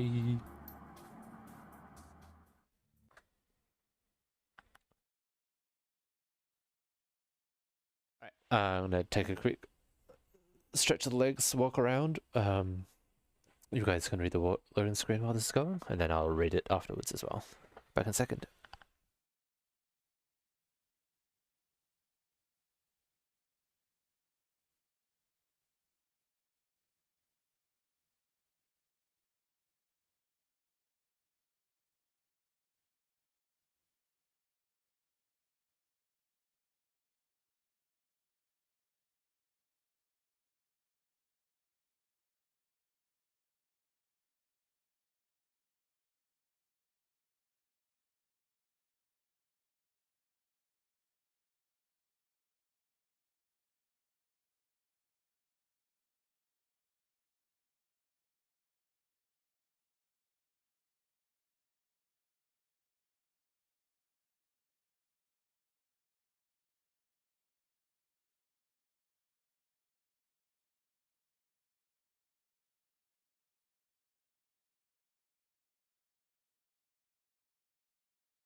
Alrighty then.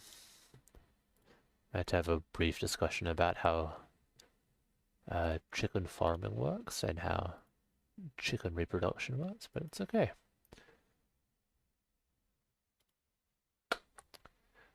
The Cruise Bazaar. Kreuzberg, home to nearly 500,000 people and, until very recently, Monica Schaefer. Once a melting pot of cultural diversity, it's now a chaotic mess of wealth and poverty, crime and commerce, anarchy and control.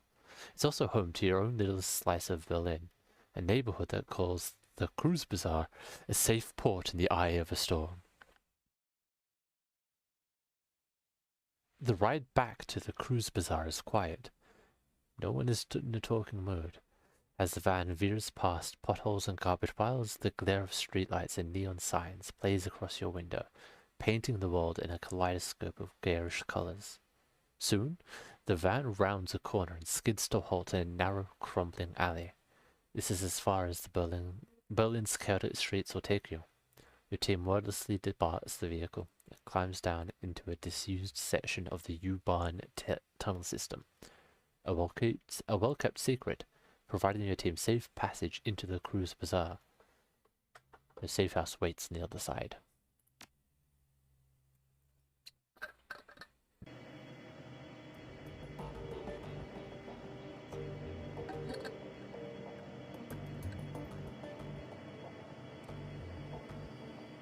Can't happen fast enough, though. The sooner we get in, the sooner I can get drunk. There's me.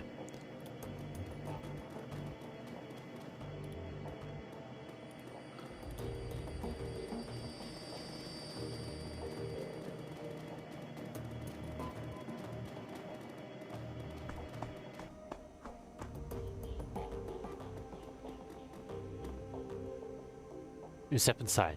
The squalor of the disused U-Bahn tunnel gives way to the warmth of your safe house. A man waits inside, silhouetted against the dim fluorescent lighting. Paul Amsel. Something bad has happened. No. He's not quite old enough for that voice. Something bad has happened, hasn't it? It's my voice, but deeper. He steps forward, revealing a pale, expressionless face, light glinting off the steel-rimmed glasses. Paul Amsel. Your team's fixer and landlord, part dealmaker, part information broker. One of the most well-connected men in Berlin. So I sweep across the team as he takes it all in. The grim faces, the hard stares, Iger's fury, Monica's absence. I had a feeling. How did she... His face gone ashen, he swallows, takes a moment to chew the words before spitting them out. How did it happen? Something on the vault security system cooked her brain? Too quick to be black, I see.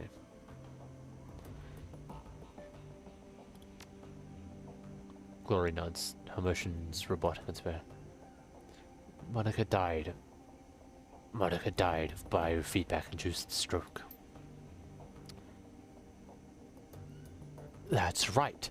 Iger thrusts a gloved finger into your chest, and this idiot stood by and let it happen. Brush her from the side. That's bullshit, Iger. You went into the room.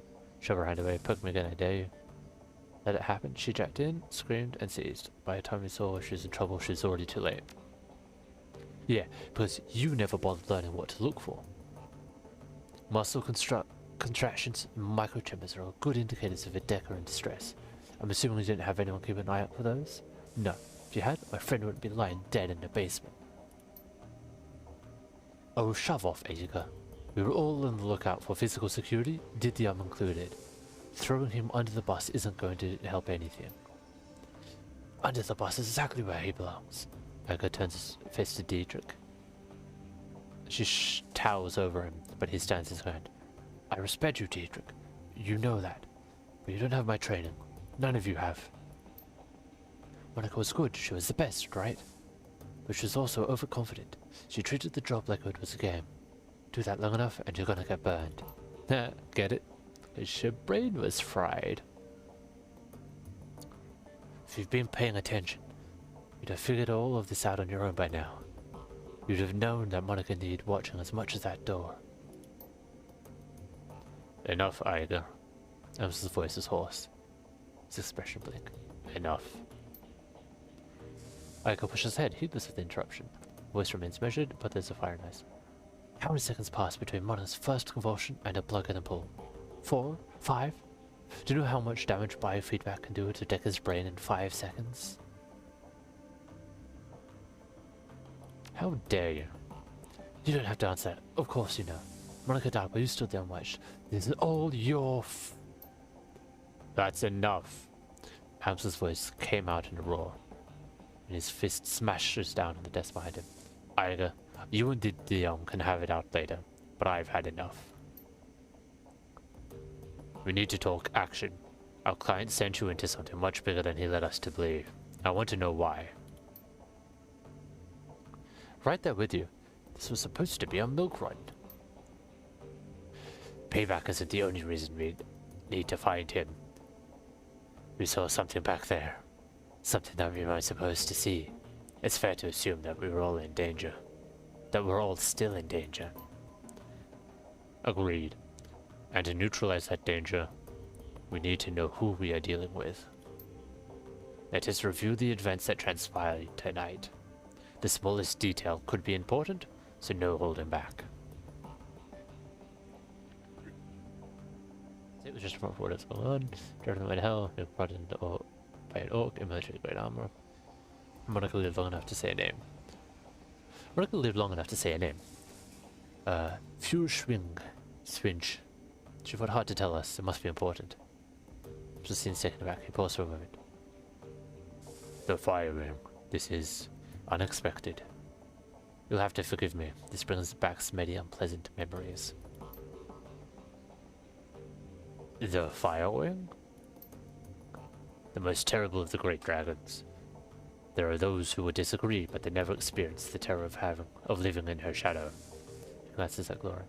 You are far too young to remember her, of course, but for Germans of my generation, the name Führerschwing is synonymous with chaos, destruction, and death.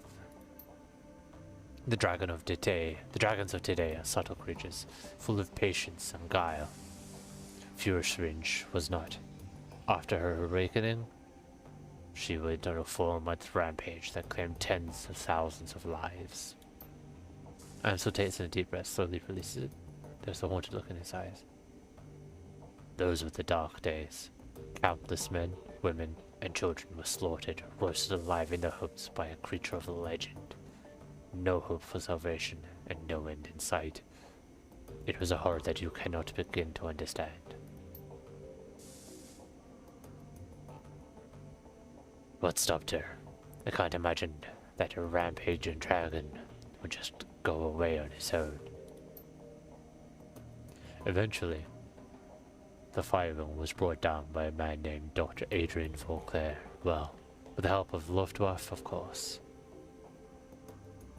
But it was experimental weapons designed by Dr. Vauclair that finally pierced her hide. She fell in a hail of bullets and rocket fire and crashed down in the radioactive wasteland of the Sox.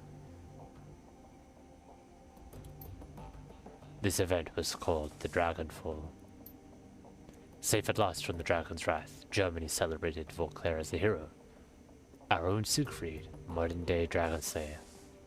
My own family practically worshipped the man. If the dragon was so important event as you make it out to be, I'm surprised that we've never heard of it.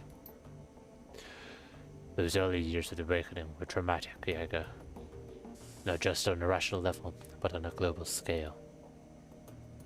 New species of awakened animals were being discovered daily. Within 2 years of Dragonfall, the active use of magic had returned to the world, a new source of terror for a bewildered public, and in 2021, the sudden emergence of orcs and trolls gave rise to yet another wave of global panic. In 2021? That's like recent. In light of such turmoil, is it any surprise that Dr. Vauclair and the Firewing were forgotten? Dragons were yesterday's news. He rose his temples. Again, all of this happened decades ago. To the best of my knowledge, the story of Führerschwing is a bit of historical trivia, and nothing more. Alright, so Monica spent her dying breath trying to tell us about a long dead dragon. Monica sweeps her eyes across the group, searching for a glimmer of insight, finally shows up. Any ideas why? No, it doesn't make any more sense to me than it does to you. The Dragonfall is ancient history. Pure Shringe has been dead and gone 42 years. There's one thing that I do know. Whatever Monica saw, whatever she was trying to tell us, it was important. He visibly struggles to calm himself, takes a deep breath, and then slowly releases it. That was a mistake, sorry. Don't even know what I said. It's probably something about the big hawk. He appeared to be head of security. That's not much to go on. Do any details about this orc come to mind? Any distinguishes features that I could look into? He was an older guy for one. From the sound of his voice, I'm guessing mid to late 40s. Pretty old for an orc. And he had skin grafts. Most of his face looked like replacement material. If the grafts came from a legitimate hospital, there may be medical records. That is something I'll have to see. That is something. I'll see what I can find out. Did you note anything else during the run that may be of value? The estate was just a front for whatever was going on in the basement. I'm still nods. That much is clear. It wasn't a minor enterprise either. The facility took most serious funds to build.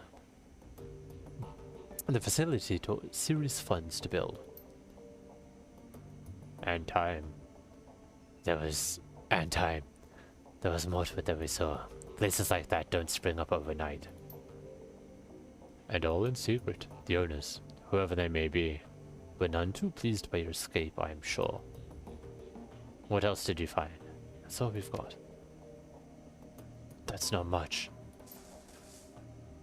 Amsel nods, his face drawn and haggard. It is thin, I agree. A basement, middle-aged orc with skin crafts, and a long-forgotten world event. Let's actually move this so it's not overlapping with everything.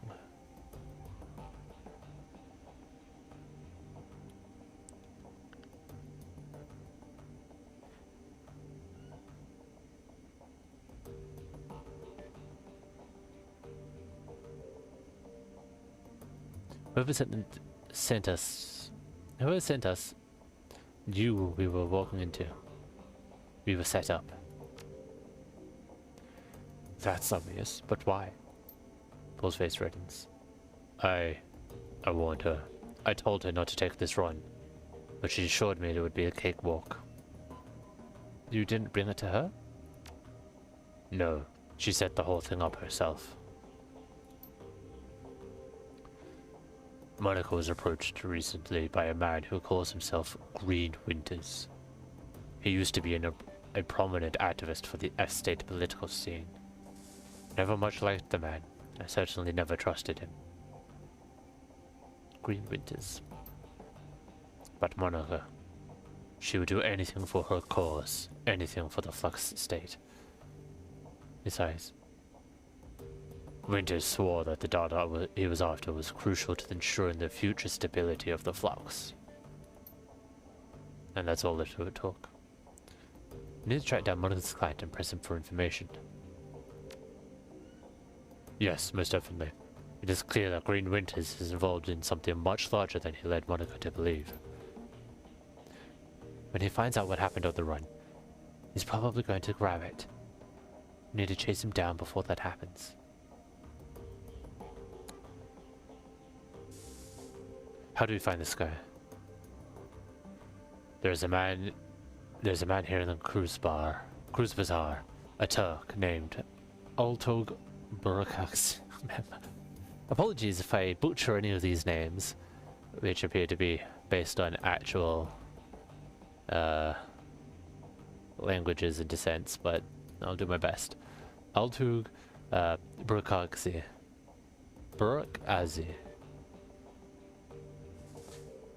He owns a little soy calf shop. He owns a little soy calf shop just down the way called Cafe Chavez. Cesvi? Chesv. Cafe Chesv. Kesv. The man is also a purveyor of information. I've done business with him from time to time.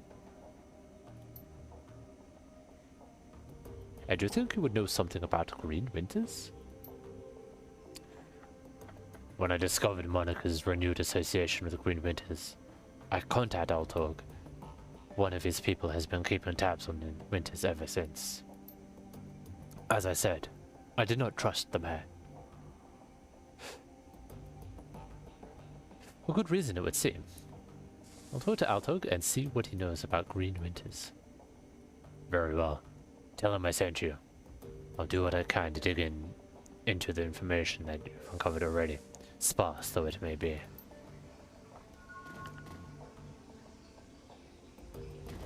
Oh, man.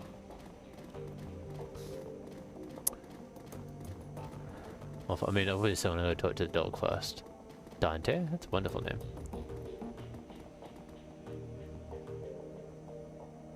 Hey, Dante. As you start towards the safe house door, a large, four-legged form steps around the corner.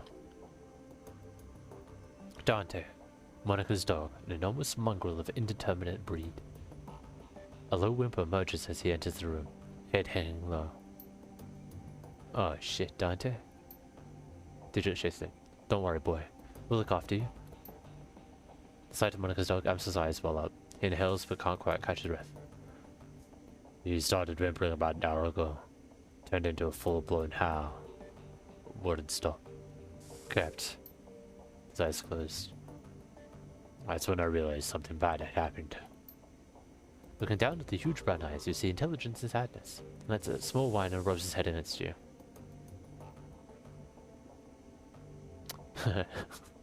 Why are these even options? No, of course we're going to be nice to him.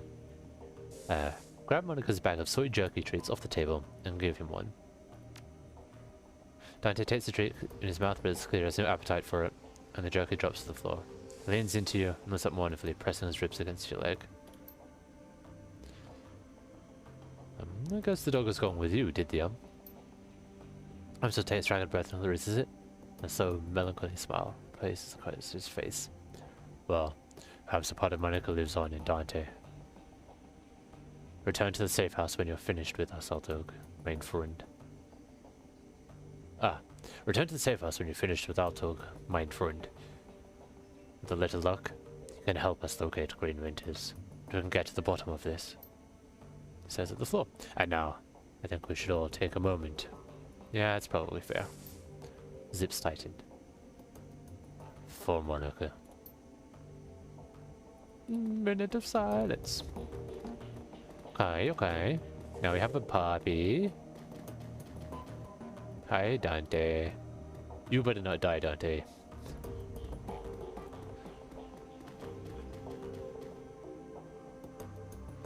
And so this is Glory, this is Ida. This is my room? Why do I get my own room? I don't get my own room. These are bunks, I see. Let's have a look at the stash. In stash, erosion level 1. What is this my stash?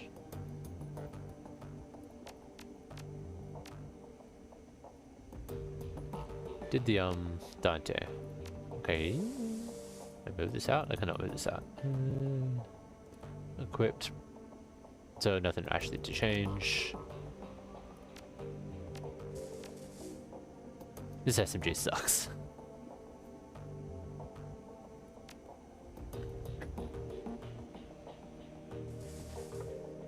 Okay, confirm. Let's talk to Iga. Let's see how angry she is at me. Iga glares at you. You can taste the bile in her stare. She clearly still blames you for Monica's death. Something I can do for you, fearless leader?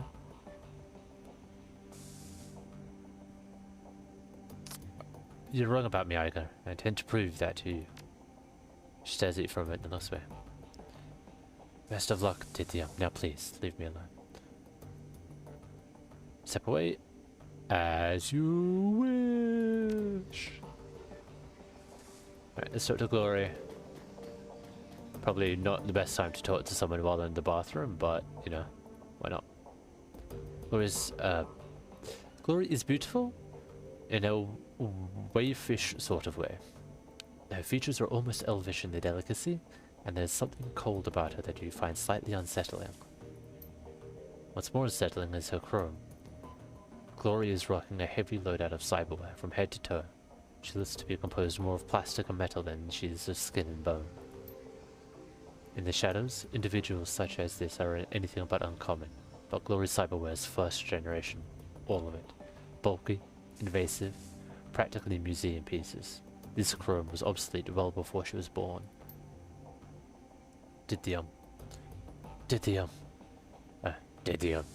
Glory shifts her gaze to you, but her expression is cool and placid as always. Can I help you?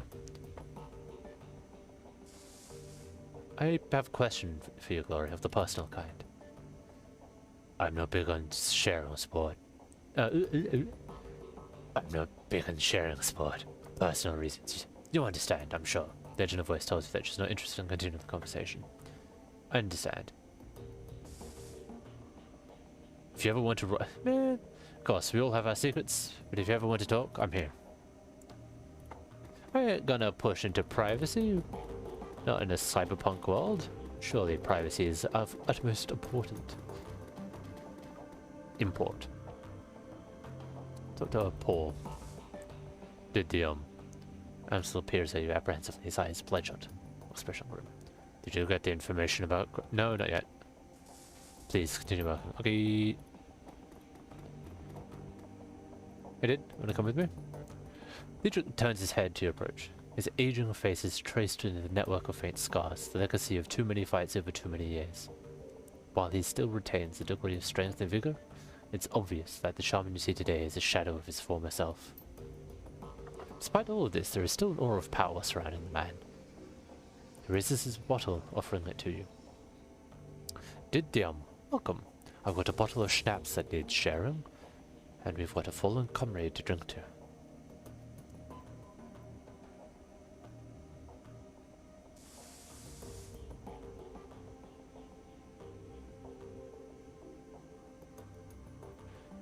To Monica, Prost! The liquor of the bottle is crystal clear, and as you raise it, you catch an intoxicating whiff of cloves and caramel. It tastes of sweet corn and walnuts with a lingering aftertaste of buttery toffee. You swallow a swig, then return the bottle to Dietrich's outstretched hand. He takes a long pull of the bottle and locks eyes with you. Let me ask you a question, Didyam. What made you choose to come to Berlin?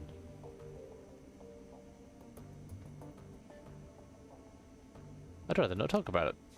I can appreciate that, boss. Honestly, I can. All the same, if you're going to be calling the shots from this point on, I need to know what kind of man you are.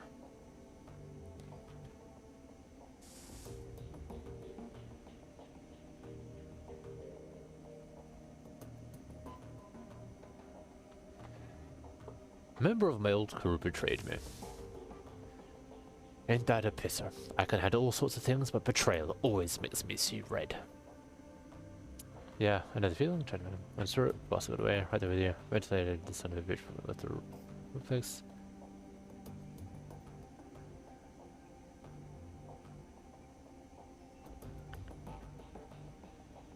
There were extenuating circumstances.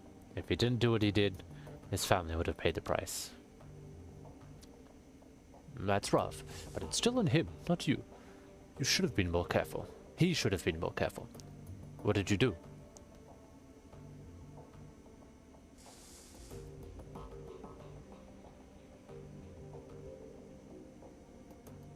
I dropped out and left him to twist. Dietrich raises the bottle in salute, and then takes another swig of schnapps. The bastard deserved no less. If he was a member of your team, he should have come to you for help. Instead, he dug his own grave. Only proper that he lie in it. Pity about the family, but again, he should have been more careful. Okay, so you dealt with that son of a bitch who betrayed you. After that, you decided that it was time for a change of scenery, so you came here. Am I getting that right?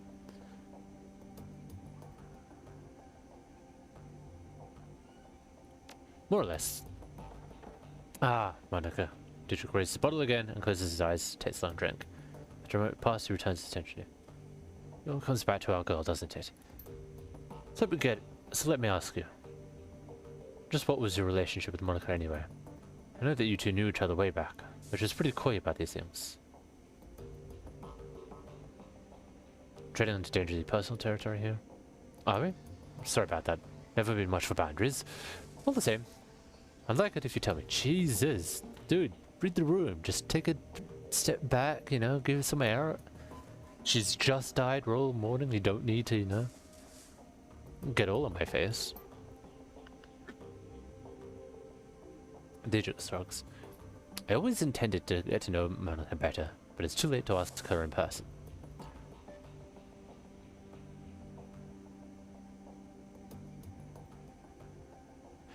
I knew Monica well enough to know what you mean. She did have a mysterious way about her. So what was the deal between you, the two of you? Don't leave me in suspense. We were business associates, nothing more. Well, that's your lost chummer. She was one of the best women I've ever known. Anyway, we've taken enough of your time, and the bottle's almost empty. Thank you for taking the time to talk. For what it's worth, I'm happy that you're here. Yeah, I'm happy you're here with us. Did you? Oh man. Rest in peace, Monica. We'll miss you, girl. I haven't settled on a good voice for Dietrich yet. It's basically just mine. With various degrees of different.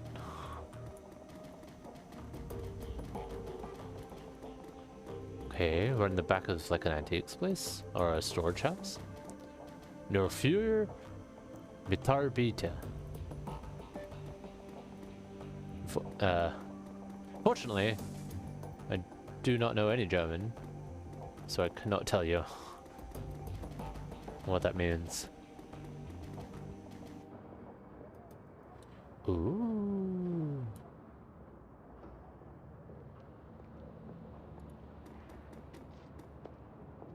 It's a person. Let's have a look at what this map looks like. That looks like progress, so we ignore that. People talking in gusts. Alright, let's see what this guy's about.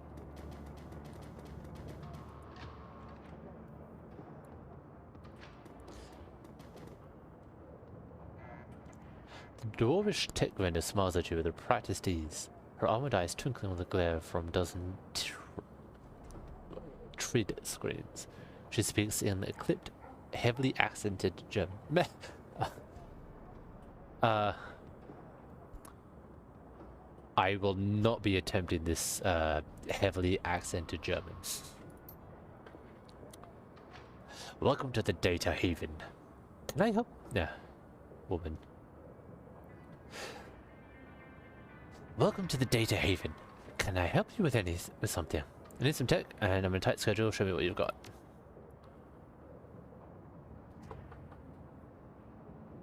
I can get some decks, which...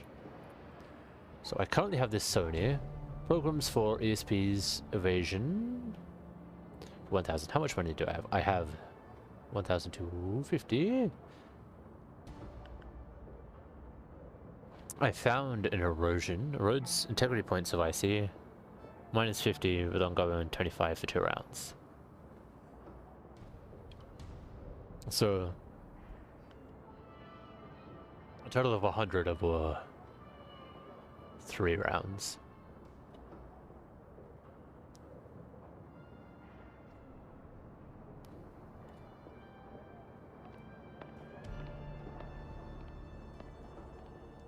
As I'm just starting out, I don't think I will buy anything new. Or maybe a drone. Require drone control, which I do have. Support drone that is equipped to lay smoke trail, where you need it most. Basic combat drone. For those who dress inside the matrix and out. Grants 1 intelligence. Oh. Consumables. And programs. Okay. Yeah, not to buy anything the first round.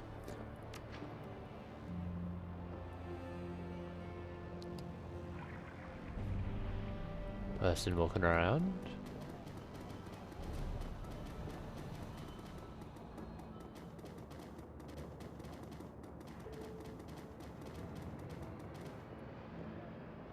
Some people.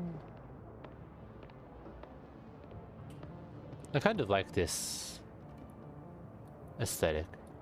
The very it's kind of the right balance of decoration, I think.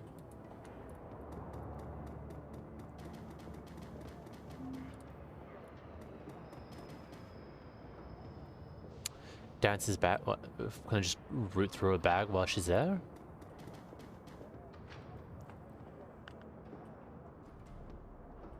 Tip the dancer. Throw a credit in. There you go. Have fun.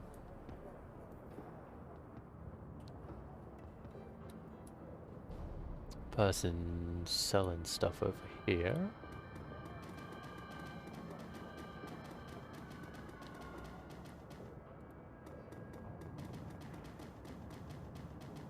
Who are you?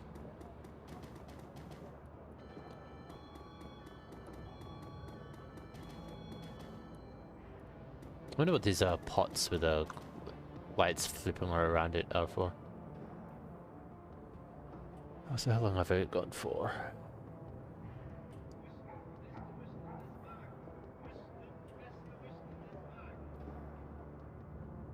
I do not have an uptime command yet, but I think I've been going for a little over 2.5 hours. Okay. I'll do another half hour, and then I might call it for the day. Hey, Renari Metbach. The Romani Patriarch is an impressive figure, an enormous man in his late 60s, burly and broad-chested despite his age. His voice is deep and resonant and his breath heavy with the stench of pipe tobacco. Tarvin Baxtel, dwarf. You're here to conduct some business? If so, I welcome you to Metbach Arms and Ammunition. If not, keep right on walking. I'm here to buy. Academy, tell me about your inventory and show me the goods.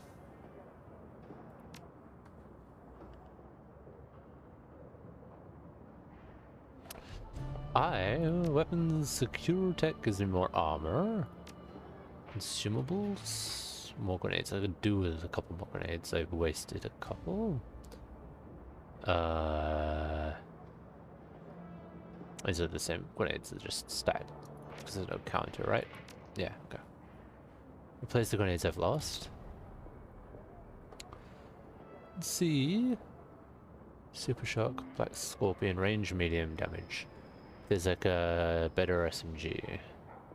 Smart Link. SMG smart, submachine gun, big damage potential, internal Smart Link system. This is the one I have. Damage is the same. Everything is the same except for this has Smart Link, which I'm not sure what that does. An Uzi.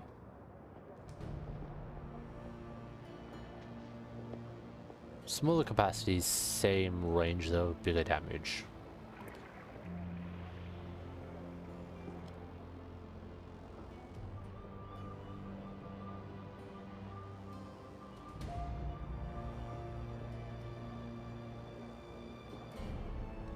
Throw knife, spiked fist. Alright, I'm going to take the Uzi 3 Smart Link.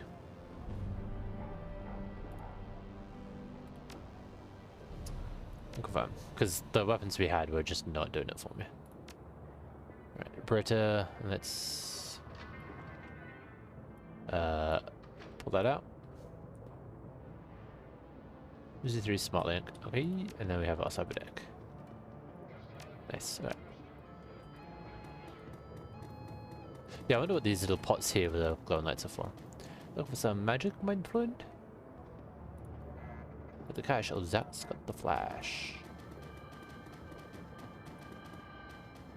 Jumper Jack flash. Guess that. Itself is clearly seen better days. His skin is withered and emaciated, as though it has been stretched too tightly over his frame. Track marks line the crooks of his arms, and dirty bandages wrap his knuckles. Despite all of this, He seems cheerful enough. Neil fixes his twinkling, bugged-out eyes onto yours and offers you a broad smile, displaying a set of impossibly white teeth. When he speaks too, his voice is surprisingly deep. You know, this deep voice is gonna wreck my throat. Guten Tag, mein Freund. You here for some magic? Because Zack Flash addresses himself in a dramatic flourish. Is your magic man? Magic? Are you a street mage? Yes, buddy. Might be interested? Well then, I might be able to help you. He begins to twist a strand of his long stringy hair around one of his spidery fingers. His smile remains fixed, a pearly crescent set on a face caked with grime. Don't leave me in suspense, what have you got? Oh, a little bit of everything. I've got your Zen and your Hyper, your Nitro and your Nova Coke. If you want it, I got it. Zack leans toward you and lowers his voice to a conspiratorial whistle. I've even got a special concoction of my own design. But I wouldn't recommend it unless you're serious about getting high. So, you want to conduct a little business? Show me what you've got.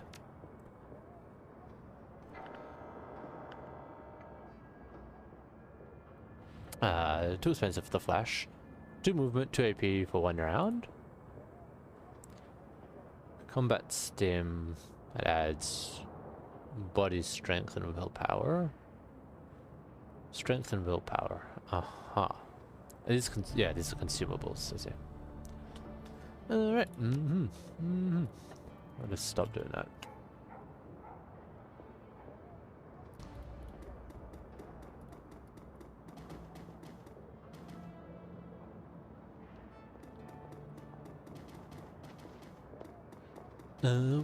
What's going on here? What are these guys talking about? Donations to the soup kitchen have slowed Samuel. So I'm not surprised. Altruism often comes with an expiration date.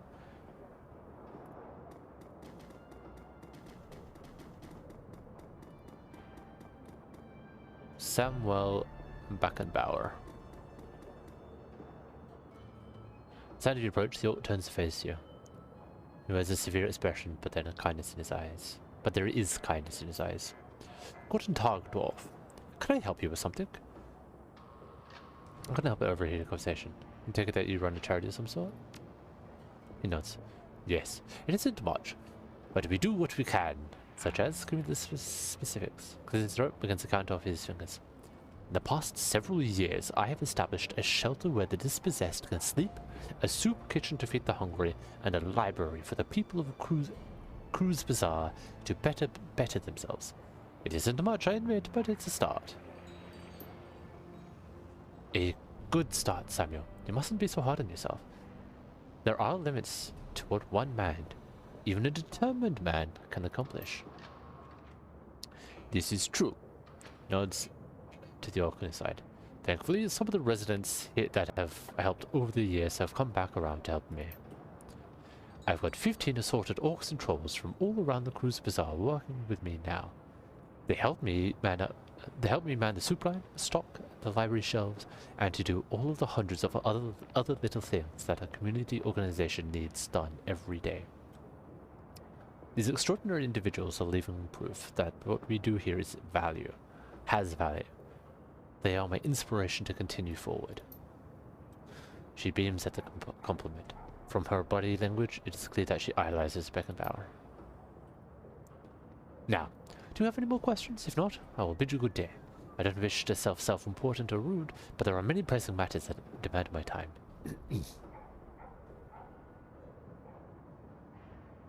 15 assorted orcs and trolls. Does that mean that other races aren't welcome within your organization? That's taking a rather narrow view of what we do. Yes, it is true that my assistants are all members of the goblinoid races. It's also true that before they accepted my help, they were thieves, gangers, and deadbeats. This is not because they were bad people. This is because those of us in goblinoid traits are feared, mistreated, and denied gainful employment by a society that hates us. Ooh, it's an allegory. All that being said, our services are available to all. We wouldn't turn a desperate person away, regardless of the person's meta type. Even humans, the most privileged of all races, are welcome at our door. Isn't that what's most important?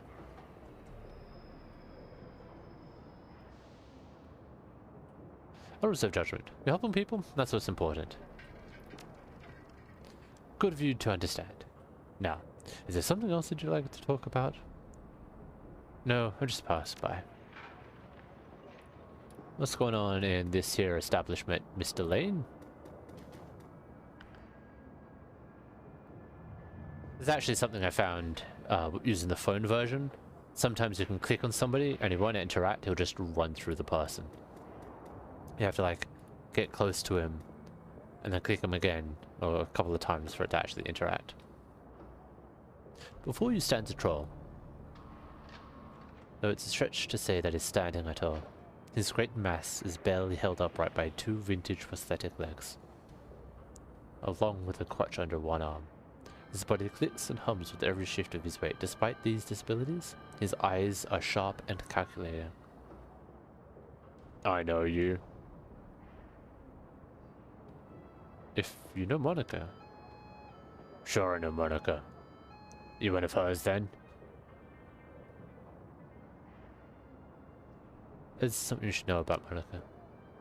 Something happened to her on the run. How do you know? Is it all over your face?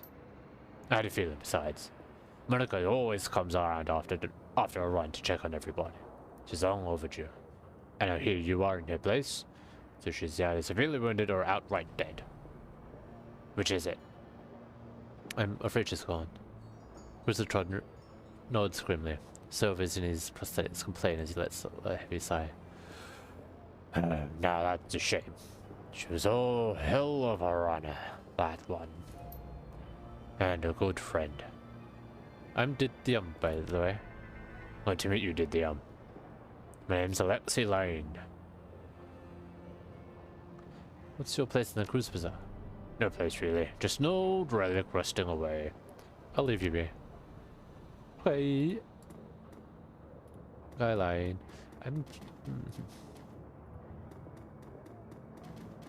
So this guy's selling drugs. No, this guy's selling drugs. This guy's selling drugs, this guy's just perched. What's going on down here? You good, miss? You good, miss?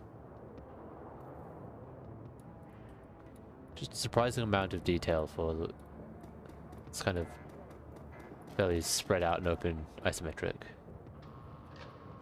game. Alright, let's see.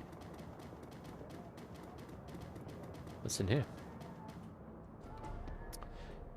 Triage Cyber Clinic. Health, probably.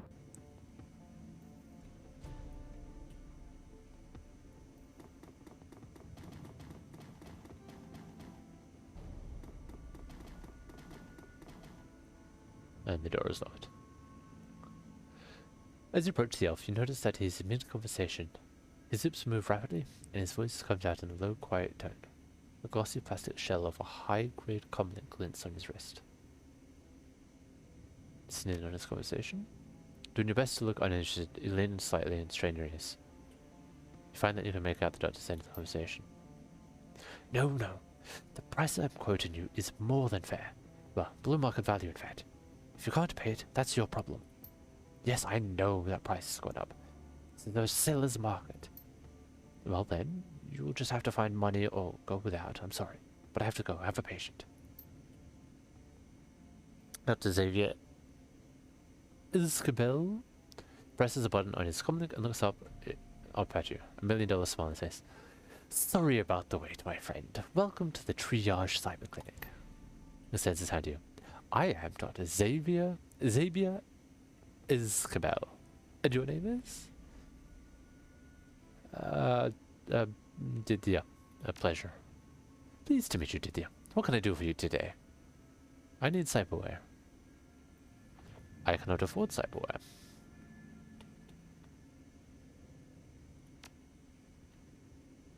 Greg will probably be coming back to you at another point. I don't need healing, so I won't worry about healing. So over here...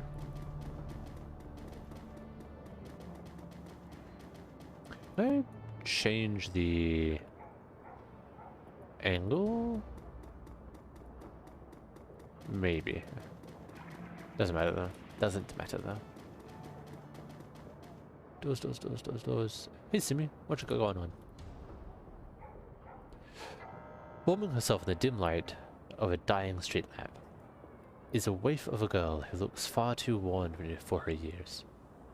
The Mother Superior says there will be 7 for me to care for. I need to see to them. Alright, thank you for hanging about. Alright, I think I might have to tell Didworth not to be concerned about that. Yes, thank you for being here and thank you for the luck. Enjoy your errands, or whatever the errands are, if they're enjoyable, I guess.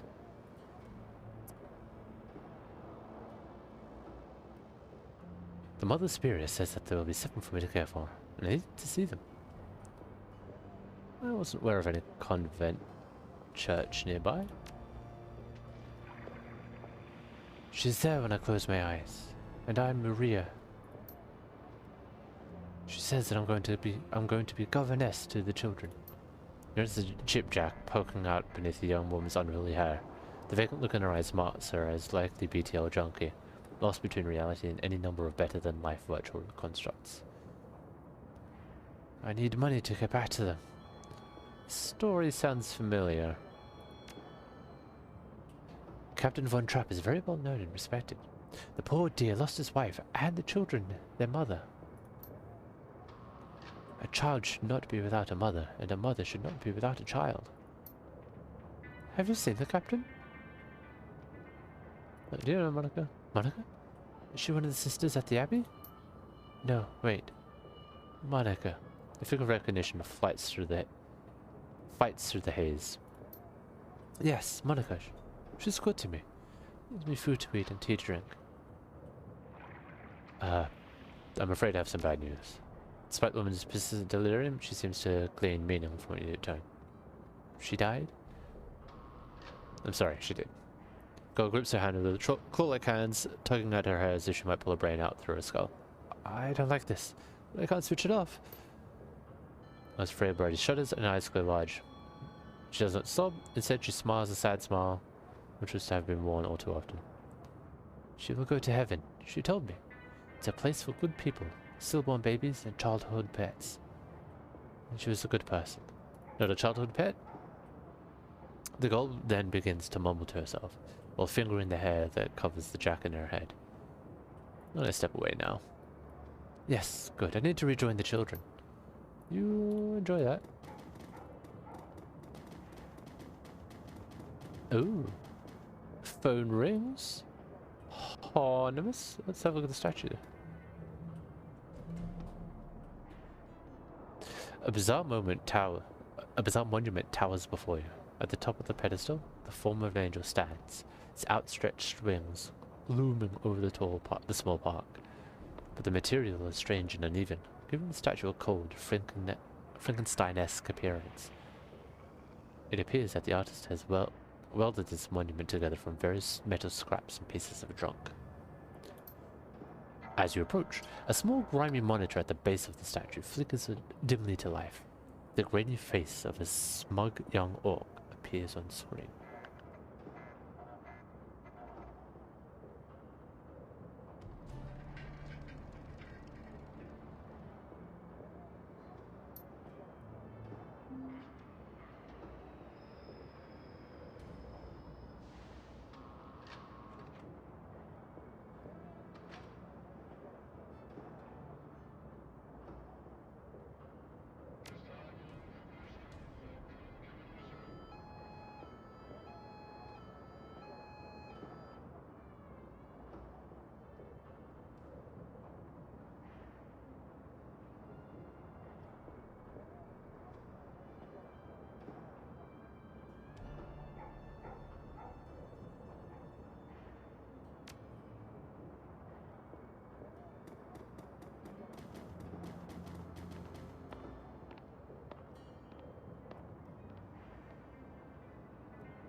A monotone, pitch-adjusted voice begins speaking almost immediately.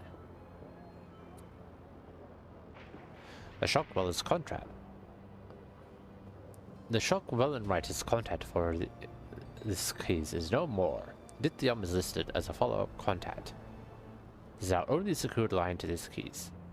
Please listen to the following instructions carefully if you are a supporter of our cause. Continue listening. We have the phone booths in strategic locations throughout the city.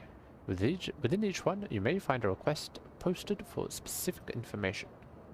If you can obtain a copy of this information, return here and submit it via the port below the receiver. We will verify the authenticity of the information remotely and post an undoctored copy of it onto the Matrix ourselves. It is our stated goal for this information to remain free to all. However, you will be compensated sought-after information returned to this location. Line goes silent. Hang up the receiver. Alright, so that's the side quest thing then, I guess. Right, no more out, nothing up here.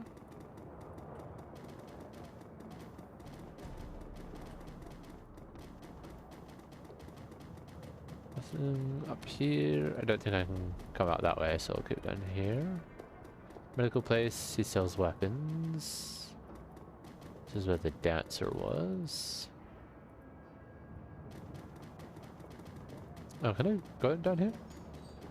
U-Bahn platform. Ooh. I can't go onto the ground though, so it's alright.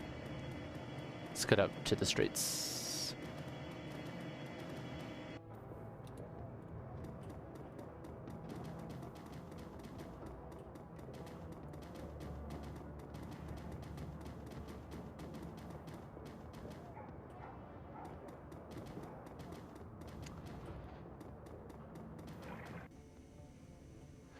The Talismonger's shop. This is for the shamans and the like. Absinthe.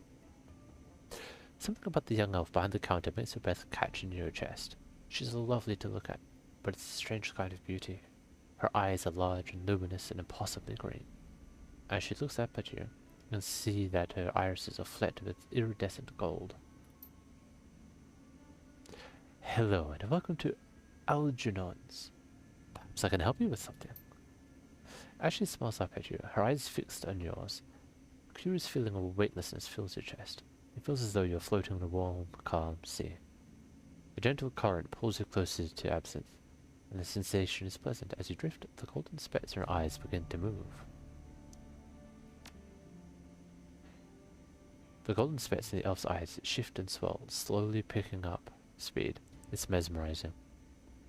At once, the specks explode into light and color. Absinthe's eyes now fill your field of vision, and it feels as if you're drowning in an alien sea. The patterns traced by the shimmering specks in her eyes are a kaleidoscope, enchanting, nearly impossible to turn away from. Hi, welcome back. Lose yourself to the moment. You are lost. Your entire world has been reduced to a churning vortex of green and gold. Dimly, you become aware that something is happening. You feel your body being buffeted by unseen forces. And suddenly, everything goes back. We just got robbed, didn't we?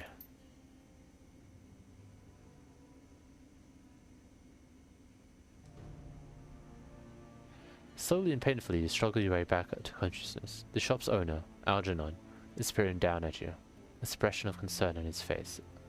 Absinthe beside him, an expression one of embarrassment. Welcome back, friend. Algernon extends a hand to help you on your feet. Absinthe shifts slightly to allow you to stand. What? What was that? What happened? My fault and my apologies.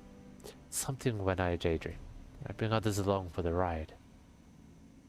It was unintentional, yes. But there was no harm done, correct? You'll be fine. No harm done? Excuse me, I'm going to stand at the corner for a while. Algernon, how about you? Are you going to kill me? Greetings, young dwarf. The elf's voice is smooth as silk and rich as clotted cream. Something about him instantly puts you at ease. I'm Algernon Half-Dream, the owner of this establishment. In my shop you will find only the finest in magical paraphernalia. Now tell me, how may I serve you? If you're selling or buying, show me your inventory. Ooh, acid bolt. Power bolt. Basic acid bolt does damage over time to the target. When it's ready, EP1 cooldown damage 6. And it's damage over time, but it doesn't tell you what the damage over time is. But also, it's pretty expensive. Got weapons? Okay. Spells, I can't cast spells, but these count as weapons for conjuring. Conjure fog. Slow. Decreases the target's movement by 2.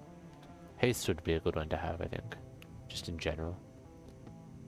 Chi casting. Magic resistance. And consumables. These elementals are actually pretty handy. Someone's air elemental. Earth elemental or air elemental? Fire elemental. Let's go with the fire elemental just because it's more flashy. Confirm. Stash and stash. Can I put it here?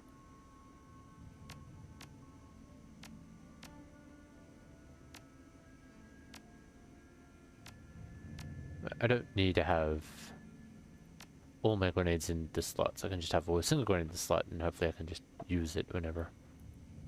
Full. And stash and stash. Is this just a passive consumable? Maybe. Can I give Dante a grenade? I don't think so. Absinthe. Absinthe keeps her eyes hidden from view. Please excuse me, I have work to do. Sorry, Absinthe. I didn't mean to make you self-conscious.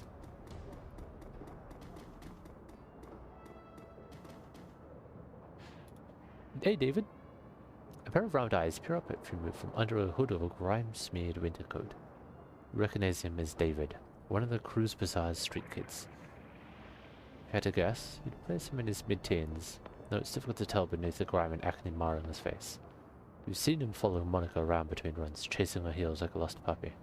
She always seemed to have a soft spot for the kid. Oh, hi, Didium.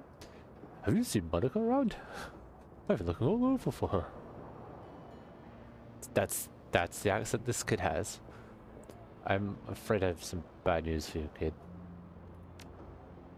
The kid blinks a blank expression. She's dead, isn't she?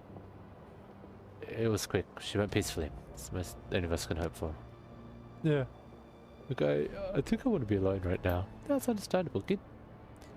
Have fun. Alright, that person's selling general goods. So let's do Cafe Chesva. Chesvi? Chesvi. Chesva. Chesers.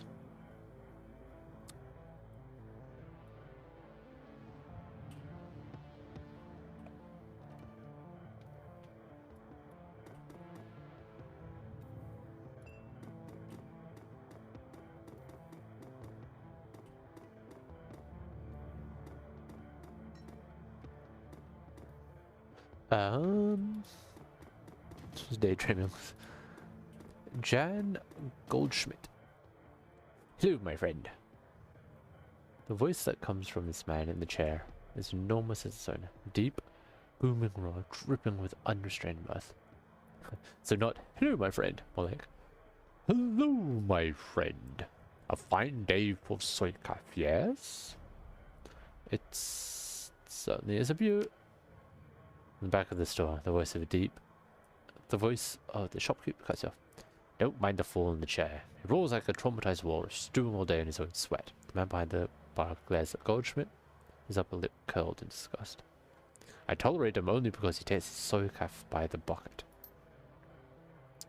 Goldschmidt responds with a raucous belly laugh. Apparently, he finds the shopkeeper's insults to be hilarious. Oh, oh, oh, oh. Ah, Altog, mein friend. You are as quick-witted and sharp-tongued as ever. I bow to you. If you wouldn't mind...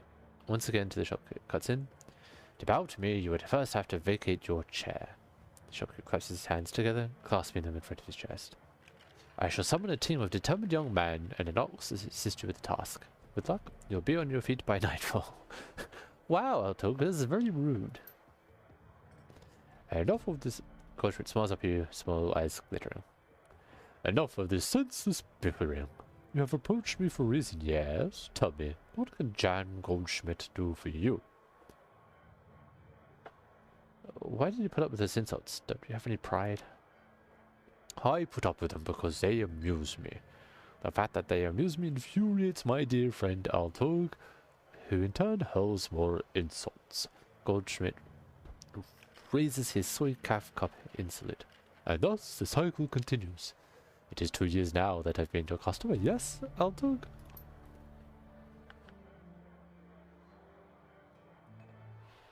2 years of soy calf and strained patience, yes. And I remain happy. Altog makes money. An ideal business relationship. That all sounds perfectly healthy. Take care, Jen. Until next time, my friend. Alright. Oh, let's have a look at the one. Special today is caramel soy calf. Yo, what can you do me for? The man behind the counter looks past you and at the dog follow behind. Dante, I'll fetch his water dish. Perhaps a coffee for our friend? Soy calf, black. Turk looks disgusted. Very well. Soy calf. He discs to himself. Rude. No, I didn't need to do that. Now that counters broad smile and open demeanor. Welcome, Wanadil. Effendim, welcome. And how can Burukagzi serve you today? Would you like a cup of coffee, perhaps? Sends his regards. Paul Amsel sends his regards. When he hears Amsel's name, the Turk voice lowers and his accent becomes less exaggerated. His eyes take another look. Ah, very good.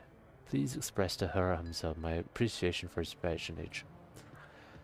If he needs more catering jobs, seen to in the future, I'm always happy to provide.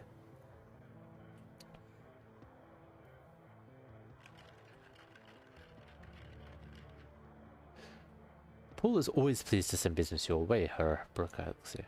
He was hoping you could discuss some matter details of this Green Winter's order with me. Coffee shop owner offers you a smile. Of course. Her Amsel is too kind. Burkhalter turns his head and calls into the back room. Come! A young woman bustles from the back room, her gum chewing is loud enough to hear of the noise of the coffee grinders. Burkhalter spits something out in rapid-fire Turkish. As you wish, uncle. I'll see to it right away. Kami offers you a shy grin, snaps her gum, and hurries back into the room where she came. My girl Kami is arranging to make contact with the chef as we speak. This will likely take some time. My chef is a busy man. While we wait, I wonder if you would be so kind as to run a small errand for me. A trifle, really. I hate to trouble you. I'm embarrassed to even ask, but I would be most appreciative of your help.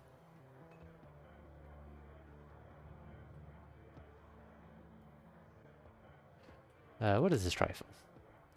They're just simple, hardly worthy of you. I've installed a number of data taps to Berlin's fiber optic network. It's part of my civic duty, you understand. These taps provide free matrix access to all who live in Cruz Bazaar. In order to maintain their, their anonymity, each tap's protocol buffer must be reset every few days. I simply wish for you to visit each data tap and reset it. Simple enough? Ah, yes, simple job. Time consuming, and a bit tedious perhaps, but simple. Just reset the taps and come back when you are finished. There should be 3 of them scattered around the neighborhood. The first one is just outside. Look for a metal box with yellow arrows painted atop it. By the time you return, I should have the information her hamster requested. So probably shouldn't have walked around and done the full explore myself. This is the mission that tells you to walk around and do the full explore. Alright, just aside, there's a box with yellow arrows on top. This box's protocol buffer is now reset. Now we get to rerun around the town. Looking for more doodads to doodad.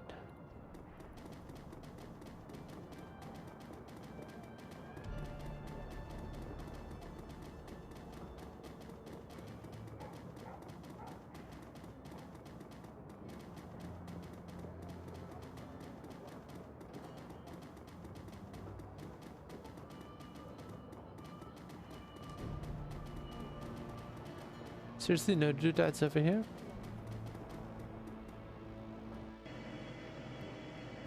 No doodads in the train station?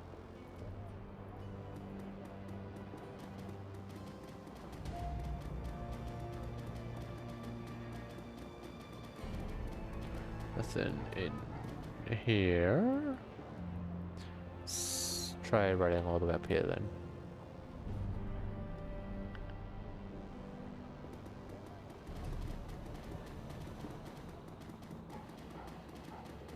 Ah, there's a doodad.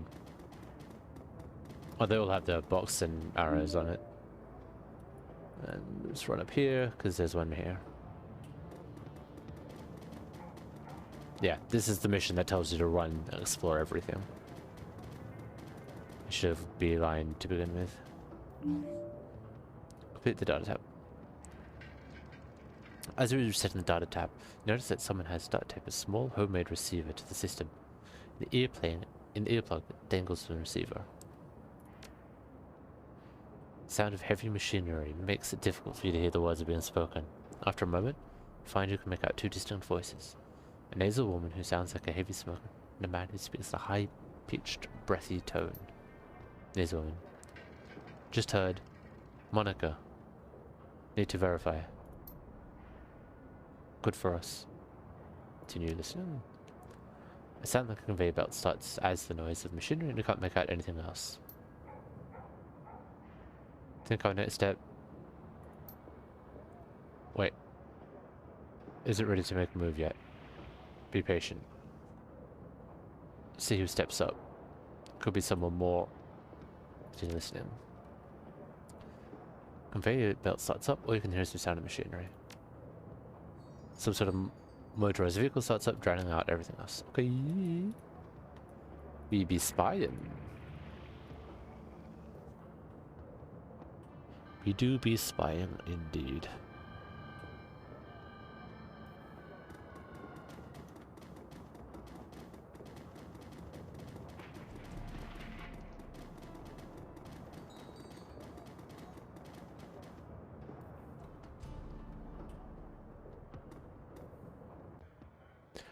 Actually, I think I might call it here.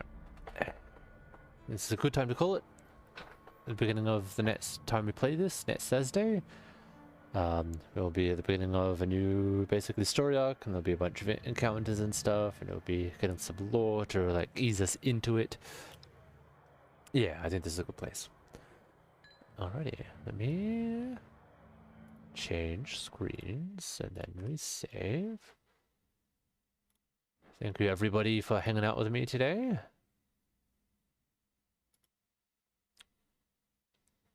Cannot save here apparently. Yes. Excuse me. Again, thank you everybody for hanging out. It's been fun. I'm probably gonna keep playing this game every Thursday. It's kind of quiet, kind of easy to deal with. Not deal with, but like kind of. It's a nice game to listen to and play, have on the background late at night. So, I hope you all enjoy the rest of your night, whatever you're doing, wherever you go, whatever it is. Thank you for lurking, Seg. Thank you for being here. And I think I will send us off to the Shadowrun. Actually, not sure there's anybody else doing anything, so I might not even do a raid tonight. Maybe anyone playing the game?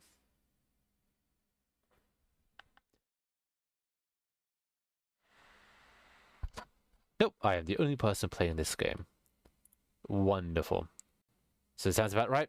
Thank you for being here. Thank you for being here.